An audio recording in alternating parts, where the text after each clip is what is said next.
and welcome to another episode of the Pixel Crashes podcast, where I have managed to forget to switch scenes somehow because my stuff isn't working.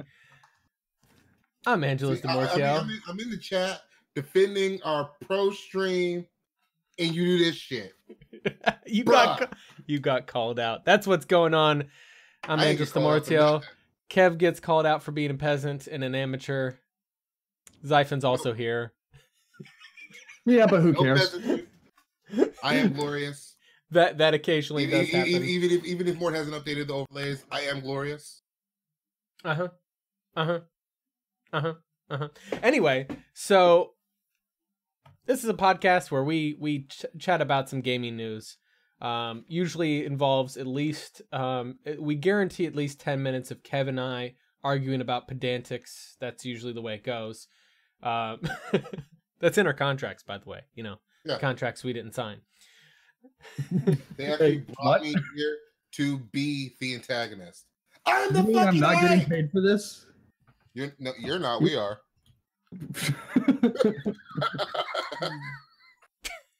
Wow. Anyway, we talk about gaming news, ramble about stuff for a while. We're streaming on Twitch, on YouTube, on Mixer, and then we also record on a bunch of audio places. I can't remember that full list. You know, Spotify, Google Podcasts. I'm gonna have to mute this guy. He says Kev isn't glorious. We're gonna mute this guy. Calling you out. He's right. Nope. I think I'm about to make him a mod. Nope. I think he's gonna get made a mod because he's calling Kev out. Good job, Pinnacle. He's here every week. He's here every week. He's calling Kev on his bullshit. We know how it goes. So Kev, praise me. Kev, aside from trying to defend your peasantry desperately, you have been having fun playing some video games. Not as much as I have, though. And it's been unfortunate. Because I've been modding the hell out of New Vegas. Yeah, so have you played Hacks? Hacks everywhere. Did you get the Fallout 4 New Vegas mod? Fallout 4 New Vegas mod? You didn't hear, man? That shit got released like not this weekend, but last weekend. The weekend we were playing Killing Floor 2 for the Halloween special. I didn't notice it. Yeah, yeah, that's the one that overhauls the HUD, isn't it? It's like Fallout 4. It's a complete game replacement mod. So it actually, what it does is instead of you load up Fallout 4 and the game takes place in the Fallout 4 engine, but it's Fallout New Vegas. I thought they canceled that. No, because Bethesda threw a bitch fit. Unless I'm going crazy. Well, you know, sometimes we go crazy and shit. Where's Major? We need him to verify. I'm sure he's on top of this shit. Yeah. He's on Reddit looking it up right now, and we all know it. I mean, all I'm saying is I'm pretty certain that you're modding in the wrong place. Hey, I just know I have mods on Fallout 4 too, but right now I'm playing 76. Yeah. I overhauled the shooting mechanics. I made Sunny a companion. I added some graphical stuff to make it look better. So wait, you're playing 76 and there's a companion in there? I thought there was no 76 right now. I thought you playing New Vegas. Oh, okay. I did not pre-order 76. Sure. We know better, Kev. No, yeah, he didn't pre-order. He didn't pre-order. Ripped off. I almost pre-ordered, actually. He did not pre-order 76. He just signed a contract that may or may not have required his own actual blood with Pete Hines. Something about a soul in the afterworld. I don't know. It was kind of vague. It was my blood. It was actually the neighbor's cat. Not the neighbor's cat's blood, but the entire cat. I stabbed that little fucker. I got tired of him sitting on my car and shitting before I go to work. Yeah, so he was sacrificed, and I gave up his blood to Pete Hines. That reference makes me think of something there. Yeah, it's about to get darker. There's a channel there's a channel I watch occasionally on YouTube called Because Science. Yes, and he starts going into if you haven't seen that, it's pretty awesome. Was awesome. Yeah, but he was talking about sci-fi weapons, the vaporized setting, and what that would actually take and what it would really do, and that got pretty fucking gruesome. I've seen that episode because essentially vaporizing is turning matter, turning a solid into or liquid, solid or liquid into vapor. So you're essentially turning a person into a person vapor. In other words, you are now you get to the point where not only do you have, because you have such a dramatic fast and dramatic change in a state of matter going from a liquid or solid to a gas, in which the space that we take up as a form of a gas would be about the size of a blue whale, and you have that happen that fast. But the question still is, so you have an explosive. Well, I was going to say you have an Black Ops. Yeah, you have an extreme explosive force that happens. So, the person that you're trying to vaporize, one, best case scenario, they rupture your eardrums and you're breathing them. Yep. Worst case scenario is I can't see you because I have calcium vapor in my eyes. Yes. And to answer Pinnacle Ops in chat, yes, that is the one with discount Thor. But it still doesn't answer my all of them are that's the discount Thor. That's what he called himself. The most important question still is, do these people melt faster than people get melted with Black Ops pistols?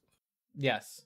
The vaporization would be you're not being melted. You're going beyond melting, so it's a step farther. Melting's going from solid to liquid, so vapor is going from solid to gas. So you're like going a step further.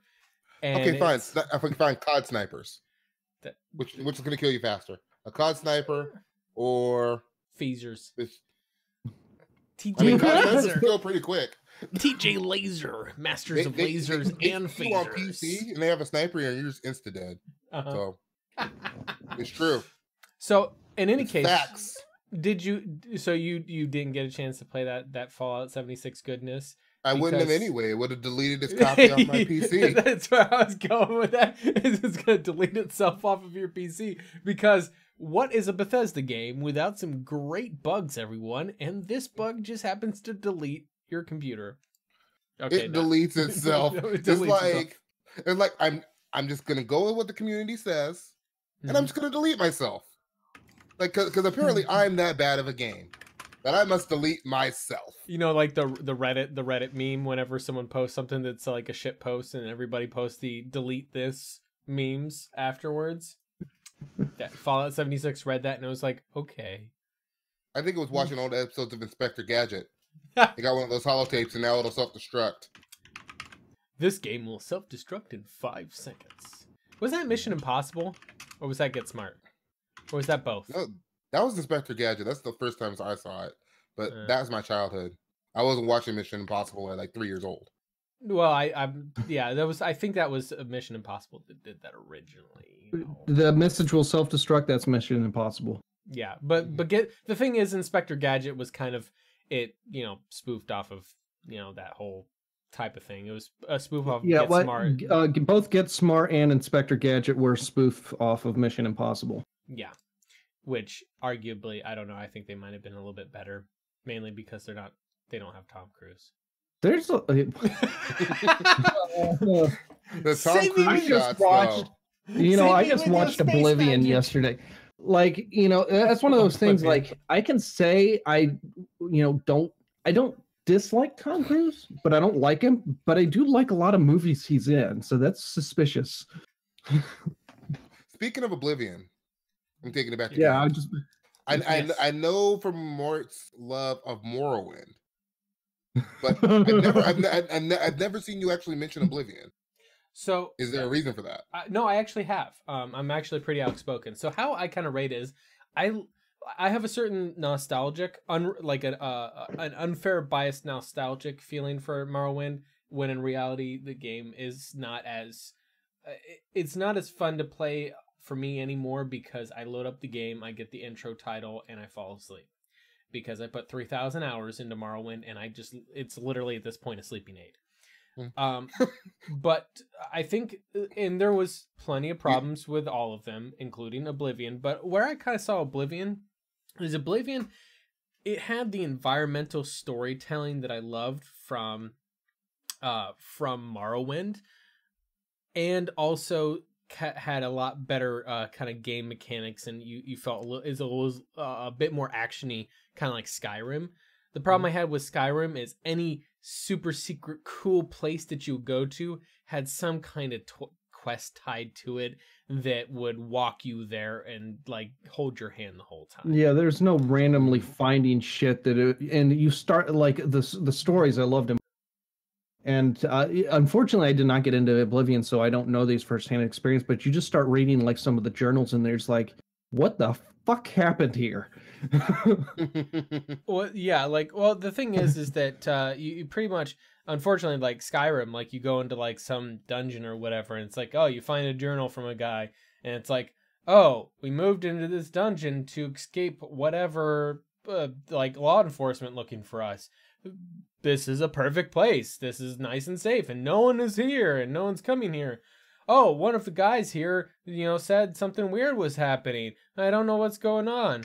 Hey, so that guy disappeared tonight. Don't know what's going on. Oh, we found out there's some super bad thing here. Oh, we're all dead. That's literally every fucking dungeon that has some kind of journal in it in Skyrim. It's the same that basically sounds like 76. And what's sad is, going back to 76, and I'll touch back on why I asked about Oblivion too, because I want to play some of those older Bethesda games. Mm-hmm. The only Elder Scrolls game I played is Skyrim.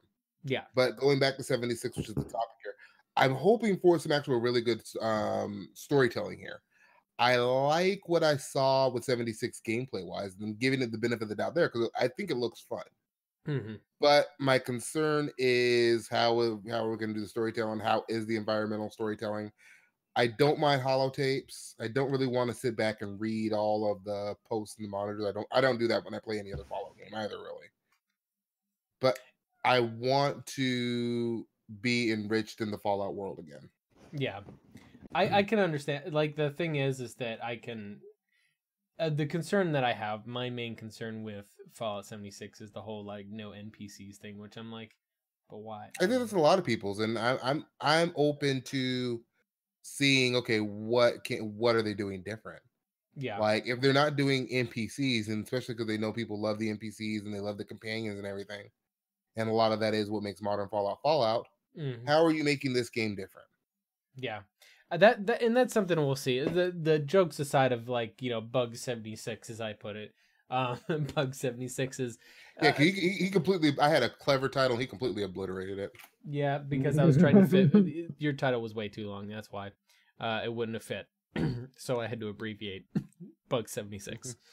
But no, so with Oblivion, why I kind of reference on that is that it had a lot of the combat that not quite as good as Skyrim, but the combat was still pretty fun for the most part. You had the storytelling was pretty good, and the environmental exploration aspect, the kind of, as I put it, the wonder that you get from just wandering around exploring the world, that Oblivion, that Morrowind did so well and was really what kind of captured everybody for the series. Oblivion did that pretty well. It was a little bit less, and it slowly, the series became more casualized as it went on. So Morrowind was a lot more technical, a lot more details, little details everywhere. Oblivion was less technical, was a little bit more mainstream, and there's less little details everywhere. And then Skyrim is a much more casual experience, and there's a lot less little details everywhere. Everything is pretty much, it feels like in Skyrim, it's everything is scripted for you. You feel like the world... Open world action adventure with stealth elements. Yeah, that is. I have yet to see much stealth elements in Skyrim. Oh yeah, you can. Yeah, the stealth elements. And maybe you have to do a stealth build. I don't do stealth builds. Oh, stealth builds are hilariously overpowered. They break the game. It's not even the stealth build. You just look at, like, say, which one is that? Is that the Morag Tongue or the hand game? It's the Dark Brotherhood. Oh, Dark Brotherhood. That's right. They came up with another one. Well, the Dark Brotherhood was in Morrowind as well, and in Oblivion. So. Oh, okay. Yeah. No, that's I'm confusing it with fucking Marvel. The hand. Oh, jeez. But no, the leadership is called the Black Hand. In any case, though, my thing where I break it down with Oblivion is that it kind of strikes a balance between the two. Whereas Skyrim kind of felt like the world revolved around you and everything kind of felt like a facade. Wherever you looked, that's where things were happening, if that makes sense. And like the moment you turn your back on something, everything just kind of disappears and goes blank. I don't know if that makes sense from a standpoint, but I just felt like it was like where my gaze was cast, there was a very carefully scripted event happening. Whereas in Oblivion and with Morrowind especially, it was like there's shit going on in this world whether or not you're fucking there. Sorry. And that's where, like, for example, you start wandering around and exploring a lot of the buildings in Oblivion. You find there's secret passages everywhere. Why are there secret passages? Only one of them is tied to a quest. Everything else, it's because it's a fucking castle. And it's got secret passages. That's why. You have fun trying to find where the fuck they are. You know, and you're like going down and tapping on candles and bricks and shit, trying to say, ooh, is there one here? It's that sort of thing. Like Dark Souls. Yeah, well, so it's very much so like the questing in Dark Souls is like that kind of. Yeah, and that's the thing, is that's secret rooms. That kind of captures a lot of wonder in there. Then you also have like the story of it. I mean, Bethesda doesn't necessarily do the best stories, but I would say Oblivion probably had one of the better stories overall. The other thing that I hated about Skyrim is you complete the main quest and you've done this great thing and nothing fucking changes, right? That sounds like Fallout. Yeah, that's like Fallout 4 to a T. For each one, like Morrowind and Oblivion both, when you complete the main quest, the world is physically and irrevocably changed, and you can see it as you're going about. So you know you completed the main quest. And like, without spoiling too much of Oblivion's storyline, at one point in time, there are these events that pop up periodically throughout the world. Actually, it's very similar in regards to ESO. Since you played ESO, you know the anchors. A lot of people kind of criticize the anchors in ESO as being a ripoff of Oblivion. In fact, a lot of the storyline from ESO felt like it was kind of ripped from Oblivion. And in that regard, you kind of have those anchor type events, but they're called Oblivion gates that pop up, and you kind of have to defeat enemies and stuff, and there's a whole thing to it. When you beat the main quest line, hey, you fixed that problem, so no surprise, there are no more Oblivion gates. Reminds me of the events that you got Dragon Age Inquisition. Yeah. Where you had to fight all those guys out and then put your hand up and shit. Yeah, I didn't know too much about anchor gates in ESO. Yeah, so those were those big giant things that would come down and would make the like noise, and you could see them from way off in the distance. You'd see this big giant thing come down from the sky. It was very impressive. I give them credit. It was fucking well done. Oh, I saw them from the distance. I just didn't go toward them because I was on level. They just got enemies that you kill and stuff, and then the anchors go away and then come back. Hey, it's like you did nothing. But my major thing is that, and this is the selling point and why I tell people that, hey, you should at least play through it once. Shivering Isles is the best expansion or DLC made for any game ever. Better than Lair of the Shadow Broker, which is probably my all-time favorite DLC. Better than Lair of the Shadow Broker. I don't believe you. The world. I haven't played it, and just your description of it to me previously is like, you know, it motivated me to try to play Oblivion to begin with. Yeah. So here's the thing: your introduction into the Shivering Isles, without spoiling any of the story, you find an island in the middle of a body of water in Cyrodiil, the land where you're at in Oblivion. And there's a kind of a stone statue with 3 faces on it. That is a portal to a mysterious world. Oh, okay. And then you go through that portal. And then you're in a room. And there's a very proper gentleman named Haskell sitting on a table across from you. And he's like, please have a seat. And you feel like you're having a discussion with this very proper gentleman who's saying, kind of interviewing you. And you're like, I have no idea what the fuck is going on. He's like, I think you'll do well here. And then he turns around and he walks out of the door, out of the back of that little room you're in, and the room turns into butterflies and flies away. Welcome to the Shivering Isles. Cocaine's a hell of a drug. And that's the Shivering Isles summarized. That sounds perfectly. like a cocaine trip. The whole fucking world is. I'm okay with this, Kev, but you obviously don't do drugs. I do all the drugs, sir. When you start saying that's cocaine, nope. No, I know. When you're wandering around, there's no quest. Mescaline, probably. Yeah. There's no quest tied to this whatsoever. There is a person in the Shivering Isles whose name is Runs in Circles. Is it like cousin of Run DMC? No, it's an Argonian. You know how Argonians have like the kind of like name of something that they do, like that you run into, is like sits under tree or shade under trees or whatever. There's an Argonian in the Shivering Isles named Runs in Circles. You will be amazed at what she does all the time. She runs in circles going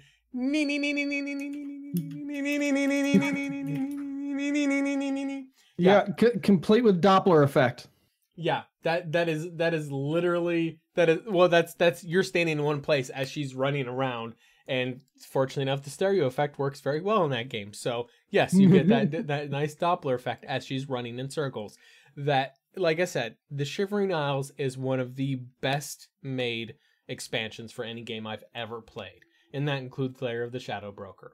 I don't believe you. It is so well made. The world there is so fantastically put together, and if you could have a realm of the Mad God, that perfect. Yep, I'm sold. I completely believe that an insane god would have made the world this way. It makes perfect sense. All the sense in the world. Yeah, if that makes sense, because you're talking about something that absolutely makes no sense. Yeah, it makes no sense. Therefore, it makes sense. That's really, if you're going to play Oblivion for one reason, I get the sense this is becoming a senseless conversation. Yes, that's it. But the important part is we didn't bash God Howard too hardly. We can do that if you want. I'm okay for now. I have Praise no Todd. I have no problem bashing Todd Howard. I know you don't. I do it enough. So Pete Hines is the one that gets the most smoke, though. Yeah, he does. So the thing is that like, Pete Hines needs to shut the hell up sometimes. That's the thing. Yeah, I think that's a lot of it. So with that said, there is something we can bash. Well, I wouldn't say that you actually want to physically bash this because you might burn your hand off. You mean but you should have just bought it? Well, so here's the thing. AMD has long time been the butt of every space heater joke, as Xaiphen can attest. I made one of those on Reddit the other day sure. and got downvoted to oblivion. For a long time. That's why I'm wearing so many layers right now. Three layers. Yes. Because my Vega's mining right now. Yeah. So in any case, though, AMD's been the butt of every space heater joke for a long time, until the RTX 2080 Ti. Hey, where I just lost sound for no reason. That's awesome. You don't need sound. You don't need sound. I mean, hold on, but just buy it.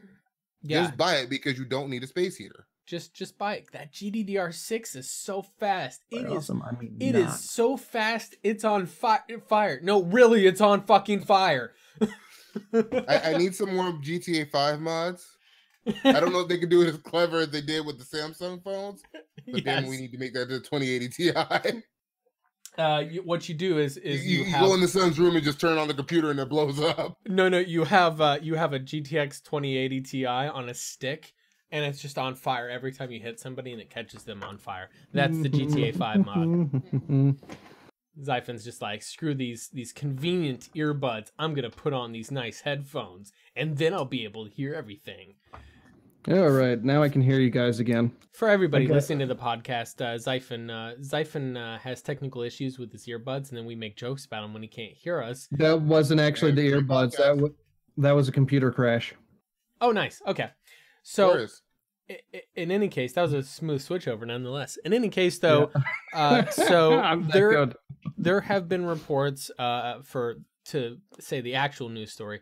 There have been reports of a lot of issues with the RAM on, I believe, both the 2080 and the 2080 Ti, getting up to 95 degrees Celsius.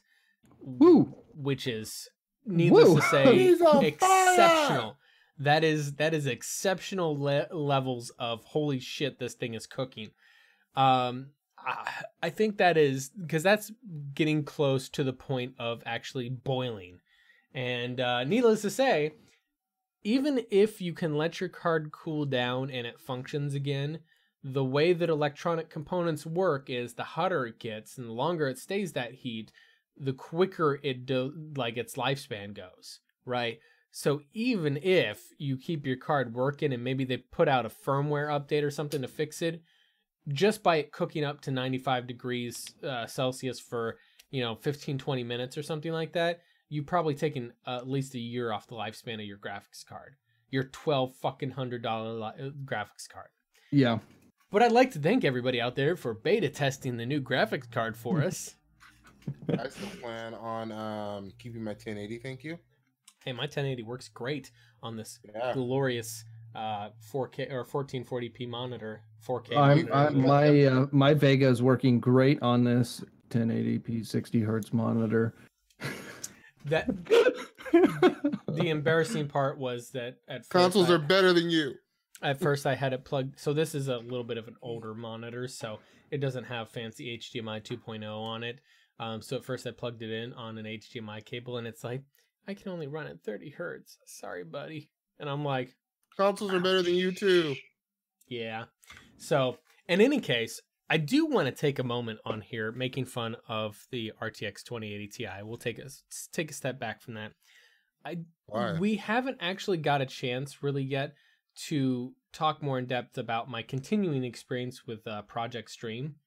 So I briefly touched on it, I think, on our game stream or something like that, because whenever I got actually into it was during our break in mid-October when we weren't doing any streams. And I've actually been playing. Yeah, I've been playing the meh Assassin's Creed Odyssey for probably about 3 weeks now or something like that. The game's all right. I mean, it's an Assassin's Creed. It's a Ubisoft game, as anybody would say. Yeah, it's a Ubisoft game. If you played Far Cry, you played Assassin's Creed. If you played Far Cry, if you played Ghost Recon Wildlands, if you played Watch Dogs, they're all the fucking same. It's literally, what costume do you want to wear? This is Ubisoft Greece edition.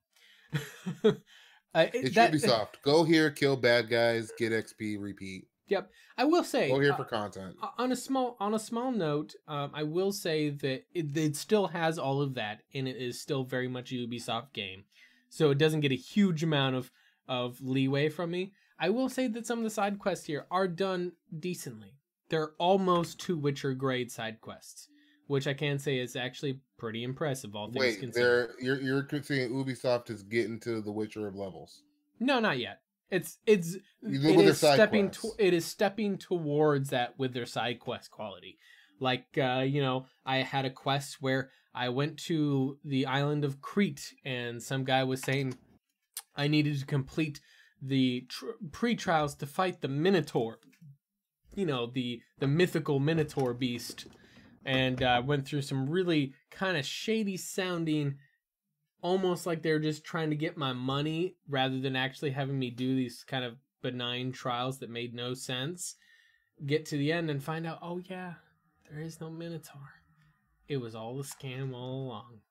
And that tied into another side quest. It was just kind of a side quest of a side quest, and it was actually a pretty interesting little distraction off into like this really random nonsense. I thought that was actually pretty good. That's like something that I would run into with The Witcher, where you have the side quest that has nothing to do with the main storyline that kind of spins off its own little storyline that's actually pretty fun. So it's not to The Witcher degree. Most of the side quests are just like, go here, kill this person, collect these random artifacts, should be. And add on top of the normal Witcher 3 thing of the infuriating bullshit of the whole, oh, we're gonna add RPG mechanics in here, which everybody's like, yeah, it's great. Except I'm like, oh yeah, I'm super sneaky assassin guy, and I'm gonna try to assassinate someone who's level 50 and I'm level 20, and it takes like a little sliver off of their health, and then they just proceed to pummel the shit out of me and kill me in just one hit. You dead now. And I'm like, if I don't shoot him, you'll just piss him off. Yeah, that's pretty much it, you know. But you know, I mean, as you get up there, you get more skills unlocked and that sort of thing. You do more damage, you get better gear. It's an amazing amount of gear lockage going on in there. The other thing about it is that, so with Project Stream, I got they actually gave me a set amount of the in-game currency, which, based upon reviews of the game, because I didn't want to be completely fucking bored out of my mind, I purchased the experience booster. Yes, you literally have to pay extra for the fucking experience booster in there, so you don't get bored grinding the fuck out of it. You know, they have that issue too in Assassin's Creed Origins. I enjoyed Origins, but I think because I also enjoyed the side quests in Origins, I didn't mind the grind as hard. But I'm hearing that this is even grindier. Yeah, no, this is much grindier. From everybody I've seen do the comparison on there, it's not so much where in a lot of kind of the quote unquote, you know, the action adventure with stealth elements games that you want out there with, where you have a main quest line and you can do a few of the side quests and still, for the most part, maintain a good level through the main quest line to complete everything. I was like 6 levels under, I think. But what I did when I stopped being able to level up, I just threw it on easy. Yeah, that works. Oh, like, screw this. But the thing is with this one, I think without the experience booster, I would be 50% less levels than I'm at now, which would be damn near fucking, like, I would have to be stepping back way the fuck back and doing a whole lot more grindy shit. Because I'm like at level 33 or 34 now. So that would put me back at like level 20 something. And I'm in an area that is pretty much gated to level 30 something. And you have maybe you can take down someone who's 1 or 2 levels above you, but there's a certain point where they get above your level and you just can't do enough damage to them. And they just do so much damage to you. Yeah, Origins was kind of like that too, up to a point. And then it's like, once I think I hit like level 20 or 21, it really didn't matter. Yeah, but this still matters. Like right now at level 33, 34, if I go against someone who's level 40, they're going to kick my ass. Like, I was at level 20 taking on level 26s and didn't have any problem with it. Yeah. Like I said, I am not opposed to RPG games. I love my RPG games, like Divinity Original Sin, one of my favorite. We met playing Mass Effect, even though, you know, Mass Effect is... You can question if it's an RPG or not. Yeah, like especially the third game. Yeah, I was... Okay, better example. We regularly play Inquisition on this podcast. Yeah.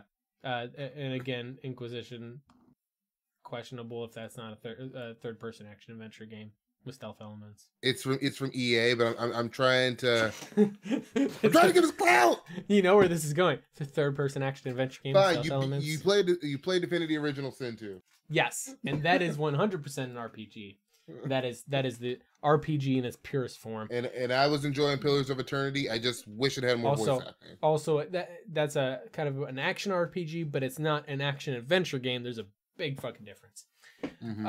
The thing is that regardless of that, I personally think that Odyssey could do so much better if they kept it as more of a skill-based thing, like kind of like how Wildlands does it. Like I said, Wildlands, for a lot of the shit that I don't like, it's a Ubisoft game, right? So it's got that same go here for content issue. Mm-hmm. But overall, the foundation, the structure of it, it's actually damn well done. It's just that they had to pad the fuck out of it to make use for the useless open world. That looks great. The open world looks great, but they had to pad out the content for it. So, well, that's the thing is, like, in that kind of game, or that kind of subject matter, they could have effectively made it open world in a much, much better way than it is now. Because you got to think, you know, that those type of military missions are naturally there's a linear target. There's a linear point to target but you weren't dropped in an open world environment. Yeah. And so they could have made it. They could have more or less that would have been a perfect opportunity to blend a linear story with an open world environment. Yeah, and in many cases, Wildlands tries to do that, but it's not. It's more of a like here's a linear path to things, but anyway. My rambling on aside. After I'm gonna make a point that the only Odyssey worth playing right now is Mario Odyssey. Mario Odyssey is very good for Mario Odyssey is a fantastic game. Yeah. So, but my thing is that Project Stream, actually, I will give it credit though. Boosting it up to 1440p, it actually runs pretty well. All things considered. So it is really well optimized. Fairly well, from what I've seen. With my like if your internet connection is lacking. Oh yeah, that I didn't consider that part too, because you're playing it over Google's streaming thing. Yeah. As opposed to, I was thinking of it like native, because I remembered playing Far Cry 5, and that game wasn't well optimized. And from what I see, it's not well optimized on if you get it off Uplay or Steam or whatever. It doesn't seem to be well optimized there either. Mm-hmm. Well, the sad part is the highest resolution screen I have to try and test it out on it. I can't play that game on that. Would be my phone. That's a 1440. It barely runs at 1080p on a 970. What does? Assassin's Creed Odyssey. Like you'll struggle at you'll struggle to get 30 frames per second on there on a 970 at 1080p. I could see that because the game, I'll give it credit. Like it's much simple in the same as what I said about like Andromeda and a lot of these other open world games. Damn, it looks good. It looks good. I think this goes back to the comment I was making. I don't know if I made it on Reddit or if I made it on Discord or if I made it on Twitter. Where I said it feels like every game coming out every game feels like it's an open world game. Yeah. And on top of that, every game feels like you need a damn i7 for. Yeah. And that's frustrating. Well, in this one with the Project Stream, you were saying it looks good. That reminds me of the line from Pitch Black. It's like, how's it look? Looks clear. I thought you said it was clear. I said it looked clear. Well, how does it look now? Looks clear. Yeah. That's exactly it. Is that it? Like when you look, like the skyboxes in it. I'm not one of those people that really looks at a lot of stuff closely, but I was looking at the skyboxes and I was like, God damn, that's some of the most detailed clouds I've ever seen in a fucking video game. Like it actually looks like clouds to the point where the bigger, lower down clouds are moving at a faster pace than the higher up clouds. Like I'm like, somebody spent way too much fucking time on clouds. They're clouds. See, I'm gonna tell y'all a secret. Like I have a 1080. I like to run a 4K, and I could probably turn the cloud things up, but I don't give a fuck. They're clouds. I see a cloud setting in my settings. Low. Yeah, it's like I'm not standing around staring at clouds. Can I just have a vague like amalgamous like no detailed sky that maybe is light or dark? No, I like detailed water because you know why? Water is in my general field of view. Yeah. Eventually, I'm going to have to start making choices like that. But right now, I'm running Vegas 4 on a 1080p 60 hertz screen. Max this. Yeah, I don't. Still runs at 25%. You don't understand. I don't do this because I have to. I know because I don't like wasting performance. This is like we've had this conversation before where I've said like certain things are overkill. I don't care about max settings. Well, I care about does the game look good? Does it run good? Am I wasting performance? Like if I'm wasting performance on clouds, that's bullshit. My monitor, turn it off. Well, because my monitor is only 60 hertz, I have AMD's frame lock on, which reduces the performance of the GPU to match the frame rate, as opposed to an in-game frame cap, which the GPU is still working full tilt or VSync, where it's just dropping frames. This actually, most games that my GPU runs at like 25 to 40% power. Or not power, but usage. Power settings independent. Huh. Yeah, I'll turn it on 1080p and do the same thing. Clouds low. It's like, while I'm gaming one of the most intensive games, like you talk about the space heater, it's like I'm barely touching 50 degrees on it. Oh, it don't have to be a demanding game. Spelunky, clouds, low. No, so the thing like is, this thing probably could get hot. I just haven't had. I don't have the hardware to actually make that happen yet. So the thing is that the temperature on mine rarely gets above 60. But what I run into a lot is not this GPU. It's this guy behind me is a goddamn space heater. I need to get some new LCDs. For your streaming box? Huh? Get a 2080 Ti. You'll be set. Monitors, no, he's talking about the streaming box behind me. No.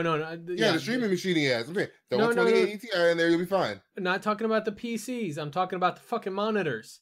Oh yeah, you've got a whole bunch of old inefficient monitors. That's right. I've got two guys here that are newer and more efficient. Although this guy probably gets a little warm, I think. Yeah, maybe not. But these two guys, these big things that weigh, I shit you not, probably like 10 or 15 fucking pounds. They're just like they're 24-inch gargantuan monsters. I don't think 24 inches, 24 years old. Yeah, they're like the first generation of LCDs ever put out. I don't think more. But you can't argue with the price. I don't think Moore's description of this does it justice, though. Like, he needs to tweet out some of these pictures he's shown us on Discord of his monitor setup.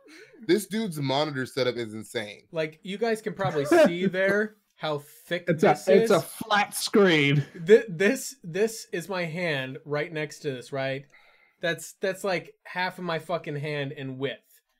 And that's just the panel frame. There's more back here. It actually is as wide as my hand.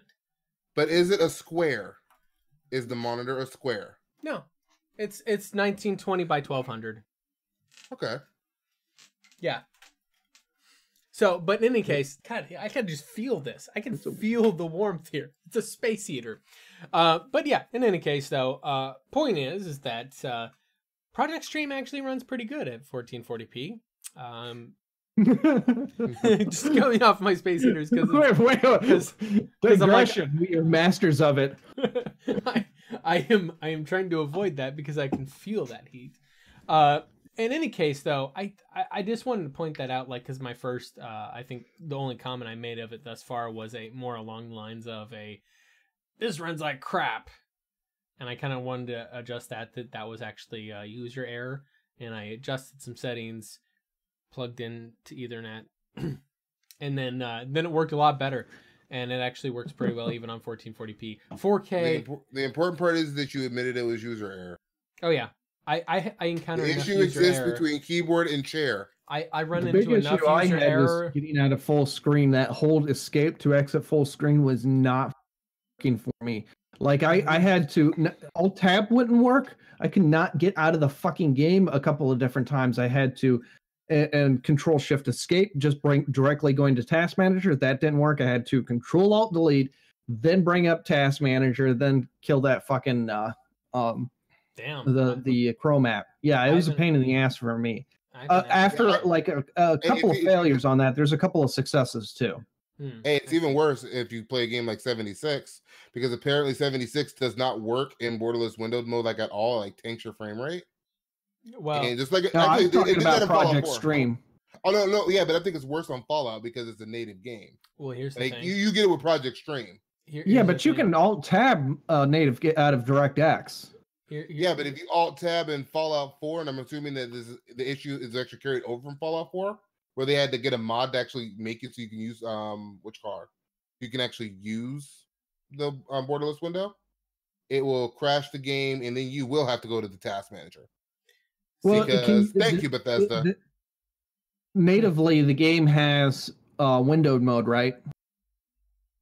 It has it. Yeah, I don't recommend it. I just use the borderless gaming app to run it like that if I need to.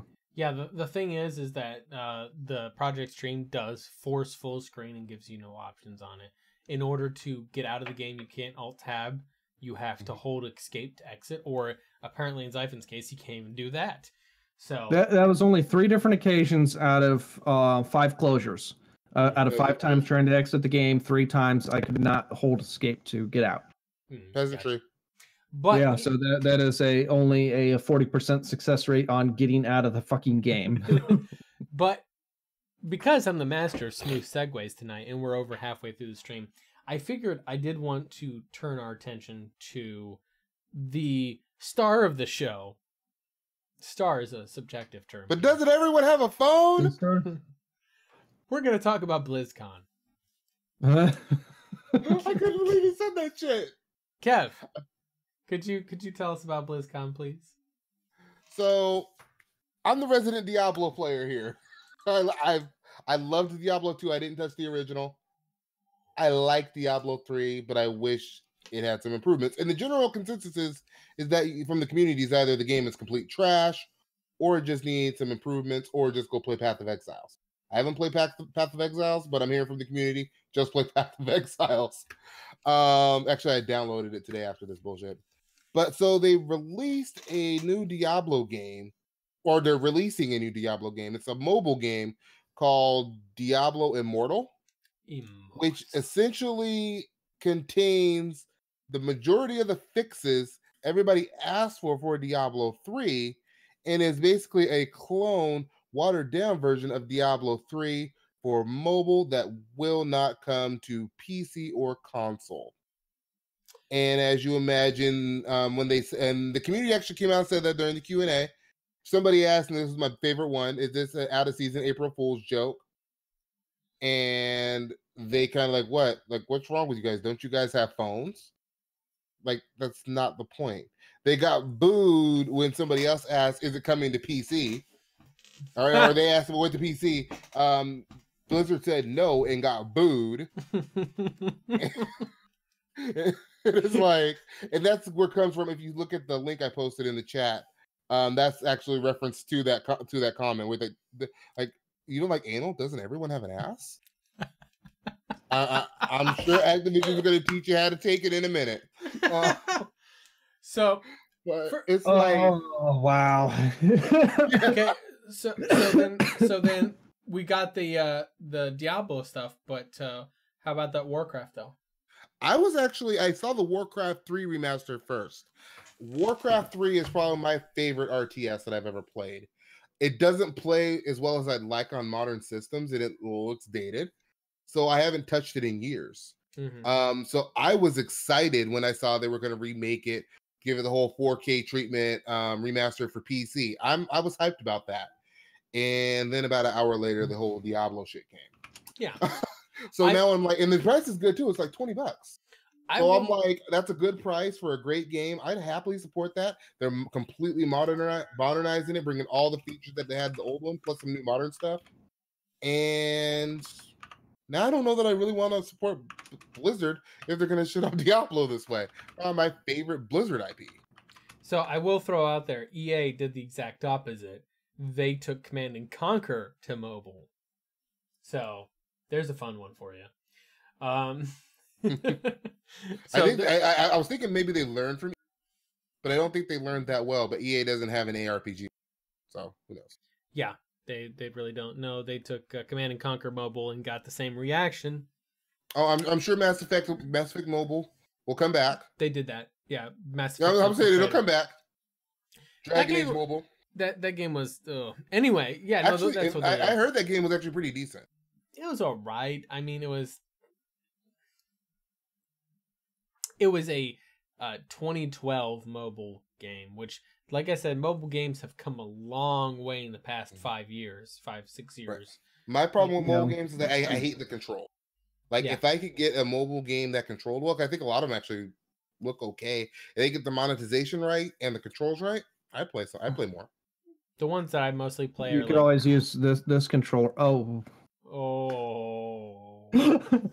Yeah, I've played games on my phone with bitch. Yeah. I heard something about bitch. That's all I heard. But see, the problem is I can play more games with this controller. That's the problem. I want to play more games with this controller. No. I can understand a controller preference. If you given any choice, you want to go with one specific thing that you're used to. I want to play more games with this controller. That looks like an SSD. Oh, it's a phone. Well, here's part of the problem with that too. I'm watching over the Twitch app, So I'm always 2 seconds behind. So I literally saw the side of his phone come up. I don't know why he's watching over the Twitch app. He could just be I watching think he only the has fucking one video monitor. call. That's his problem. No, I have both. He's got one monitor. No, I have 2 monitors, but I'm watching the chat. Because if somebody comes into the chat, I won't be able to see that, and I won't be able to see that. So I just watch it from either Twitch on the browser or the Twitch app. Yeah. See, I've got Discord here, Twitch over here. Works out. The great thing about Windows is you can have more than one screen up there at once. Yeah, but I don't like doing that. I prefer to use. I prefer to have. Yeah, that's what I was going to say. No, this is actually just a vision problem. Yep. Because writing is so small. I need it in full screen like that if I'm reading. No, that's the honest truth. I can't see it when it's that small. Just because I don't see well. So it's kind of like if I were like read something like on my you can't see my right monitor where I have the Discord open at. I can't really read Discord that well. Like I'm sitting here leaning in and squinting and shit. Oh, he's actually doing the like kind of like, what are you kids saying? Get off my lawn! But no, that's the truth of it though. Old man eyes. Yeah, well, the thing is that I find it almost funny. Like I saw J2 Cents kind of going on like Blizzard is EA, what? And I'm like, so let me tell you about this company called Activision Blizzard. Activision Blizzard. Did you forget the first half of the company, the larger half of the company? Activision Blizzard. They are worse than EA, and nobody remembers that. They attribute all the negative shit to Activision, and then everything positive, they're like, oh, Blizzard's amazing. They're the same company. Right? It's like Blizzard used to be good when they were Blizzard. Yeah, before they merged. Blizzard does a lot of the good shit. It's like a lot of the bad shit seems to come from the Activision side. And people don't want to give Blizzard smoke. Like this is one of the few times I've seen people that's come at Blizzard's neck. Yeah. What you're saying right there is the misconception that people have: the Blizzard side, the Activision side. So there is a Blizzard studio, a development studio that is Blizzard, and they have their Blizzard IPs, and they are generally well liked. But the leadership over them, the people making the decisions, are Activision Blizzard. They are both. Maybe. And when we talk about people looking over them too, this was I posted that Steve Jobs video. I don't know if you guys got to watch it today. Mm-hmm. Where it was a video from Steve Jobs. Steve Jobs still had hair at this time when he was doing this quote. So it was probably like in the mid to late 90s. Yeah. Where he made a comparison. He said a guy that came over from Pepsi, if he was a product guy, a guy who's really good on making a good product, pushing and developing a product, when he's at Pepsi, a product change at Pepsi is like a bottle or a label change. You're not changing Pepsi itself. Yeah. So who gets promoted? Sales and marketing people. And now at some point, they're the ones who are running the company. Now, let's look at it in terms of a video game. A video game. Who the people who make the game, like you could look at a great game and it might not sell. Look at there's a lot of games. Lawbreakers was a functional, decent game. Yeah. And we saw how well it tanked. Yeah. So it was probably a fault of that. Sales and marketing. So if we look at the game side, again, who's getting probably promoted? The sales and marketing team that got the eyes and the interest there. Why don't most indie games succeed? Sales and marketing, again, because they're usually good functional games, but they just might not have the eyes for people to know that they even exist. Agreed. Marketing is a make or break. Absolutely. Exactly. So now my point is, so again, they do a good job, they get promoted within the company. We come to a point 15, 20 years later where a lot of these marketing guys came into the industry, and now you see the change. You see the massive change where marketing people are about how can we make the most money, not how can we make the best product. Yeah, like whereas so the people running the company now are saying, well, I don't give a fuck if you like the product. I care if you buy the product. Yeah. Let's make the product cheaper. Let's make it more marketable. Let's make it so more people can buy it. Because at the end of the day, the only thing that people at the top care about is money, and all the rungs on the way down have to do with the upper process that don't have a background in game design.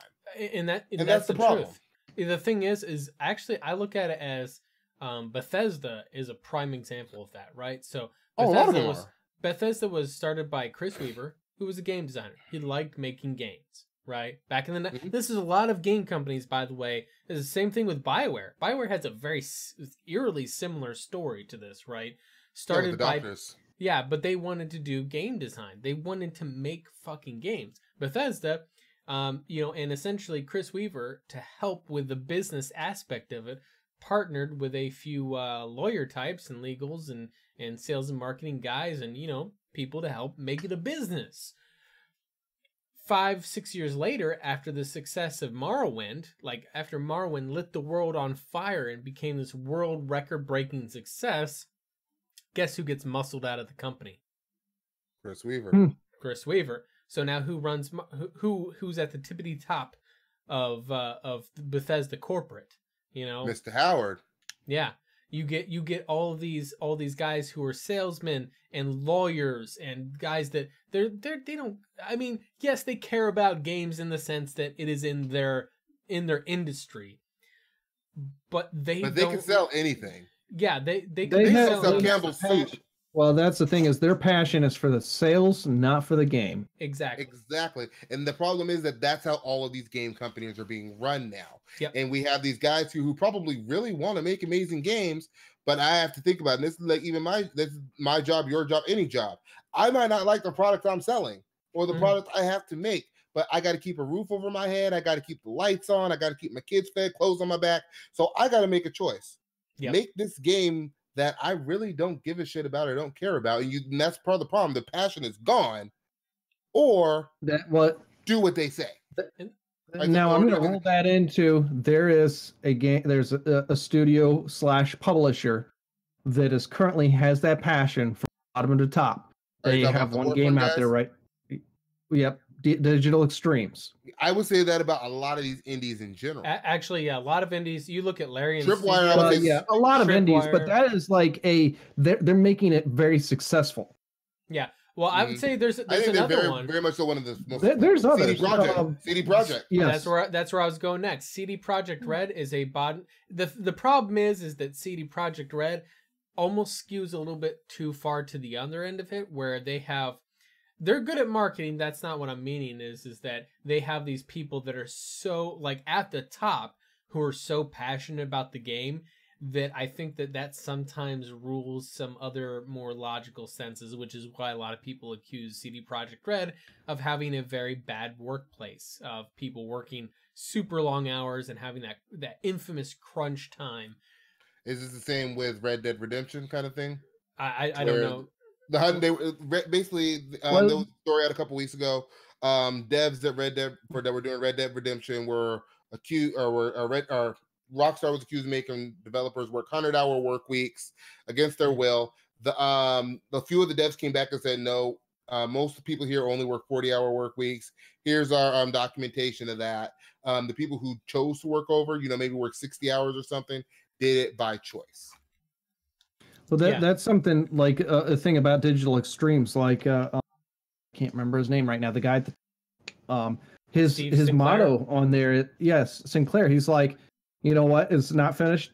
Well, is it good enough to put out? Put it out. We'll fix it later. But that's also an advantage of a rolling development that they have. A game that is, under continuous development over the course of years, as opposed to we need a finished project to put out at this point in time. We can maybe add a chunk later, but we still need, finish and polish at a specific date. And that's a big difference versus Digital Extreme. Well, granted, they only have really one game right now, Warframe, versus, say, a Witcher game. Yeah. A Witcher game versus Warframe. Warframe has, had as many man hours as multiple games under it. Well, like I said, that's the thing. They've ship it. So with Warframe, like at least the leadership, I don't know how the line worker feels at Warframe, but obviously the leadership still has a passion for that game, especially Steve Sinclair. That guy just breathes Warframe in and out. Like he's the creative director. He's running the show there. I mean, technically, I can't remember the general manager. He's kind of the employee boss, so to speak, if that makes sense. He's kind of he's the one that people report to and that sort of thing. But, Steve Sinclair is the one who drives the ship, if you will. And the thing is with that is that with someone passionate about that, that's great.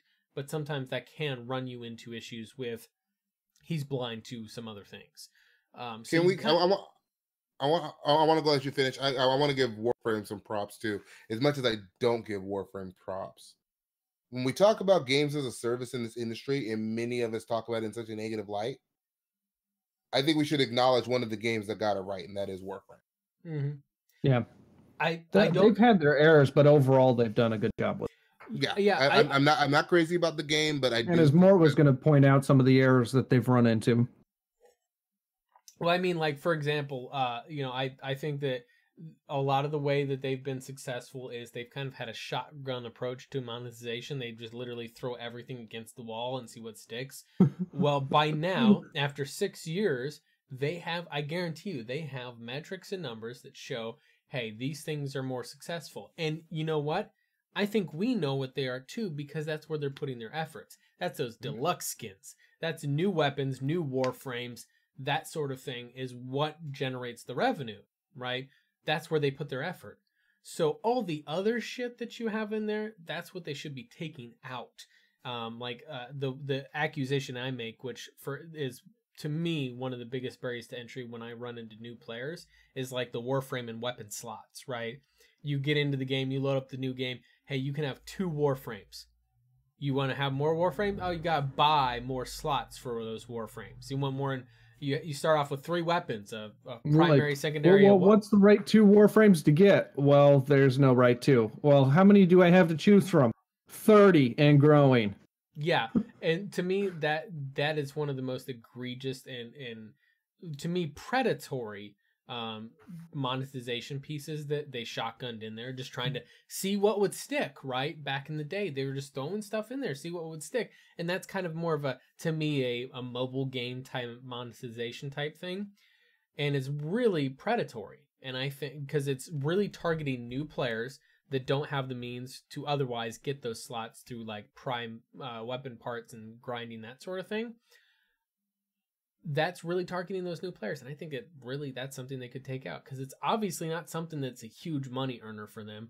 What they're earning money on is what they're putting their effort into, right? That's how a business should be, and that's pretty obvious where their money's coming from. So I don't know. That's my business mindset to it, but overall, they obviously have a winning formula. For past 6 years, they've been on the top of the Steam charts pretty consistently the whole fucking time. They're going to hit another fever pitch here in a couple weeks when Fortuna comes out. Then 2019, whenever the Railjack comes out, that's going to be another fever pitch. And they'll just see resurgence after resurgence after resurgence. And that's what Kev and I were having a little debate about earlier today, is my kind of taking the mass appeal of Destiny versus Warframe, is that unfortunately Bungie doesn't seem to have that winning formula down yet, right? I think we were having 2 different conversations. Yeah. I was saying Destiny's a better game, and in my opinion, I still believe that Destiny is a better playing game. But I think free to play, there's already people that aren't going to pay $60 for a game, and they're especially not going to pay $60 and then in 2-3 months pay another $30 for an expansion, and then do it again 3 times in a year, or pay for that $30 expansion up front. Mm-hmm. Yeah. There's people that aren't going to do that, especially on PC, when you have something similar like Warframe, or you can go out and maybe just pay your $60 for Monster Hunter or something else like that, or the Division's down to like $20 now. And I think here's the thing, is that I think that the issue there is that a lot of the market is changing.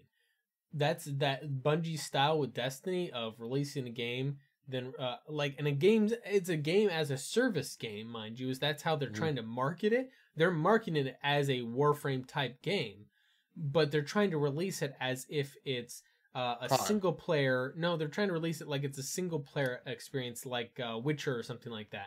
That old style of like game, an episodic game like Quantum Break.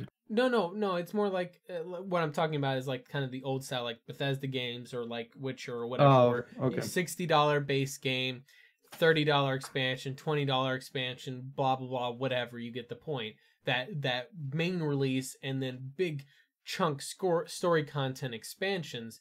That's kind of an old way of doing things in the market today, specifically as it relates to games as a service games or live service games, whatever you want to call them. Warframe games free, like expansions are free. You know, you can get everything in that game for free. The catch to that is that it takes you time. What's more valuable to you, money or time?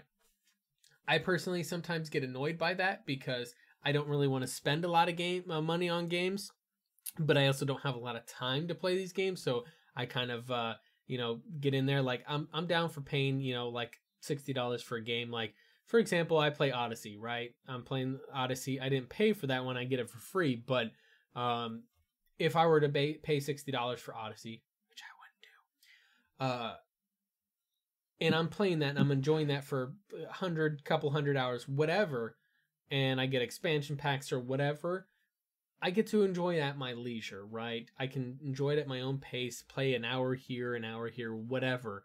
Whereas with like Warframe, there's this kind of push to always be, I gotta get up here, gotta do this new thing, gotta do that new thing, I gotta have this new part, that new part, and I'm like, it takes so much time just to get one. Like, I want one new Warframe that just came out that I think looks awesome. Well, spend 3-4 hours grinding for part number 1 of 4. Spend another few hours grinding for part 2 of 4. It's like, and when you're playing an hour or 2 increments, that seems like an eternity, right? You know, I would make the same complaint about Destiny, where you're not grinding for new Guardians, but you're grinding for new guns, new armor. Hey, I see this cool looking armor. I want to play it. Now I spend 6 hours grinding, hoping to get the chest piece.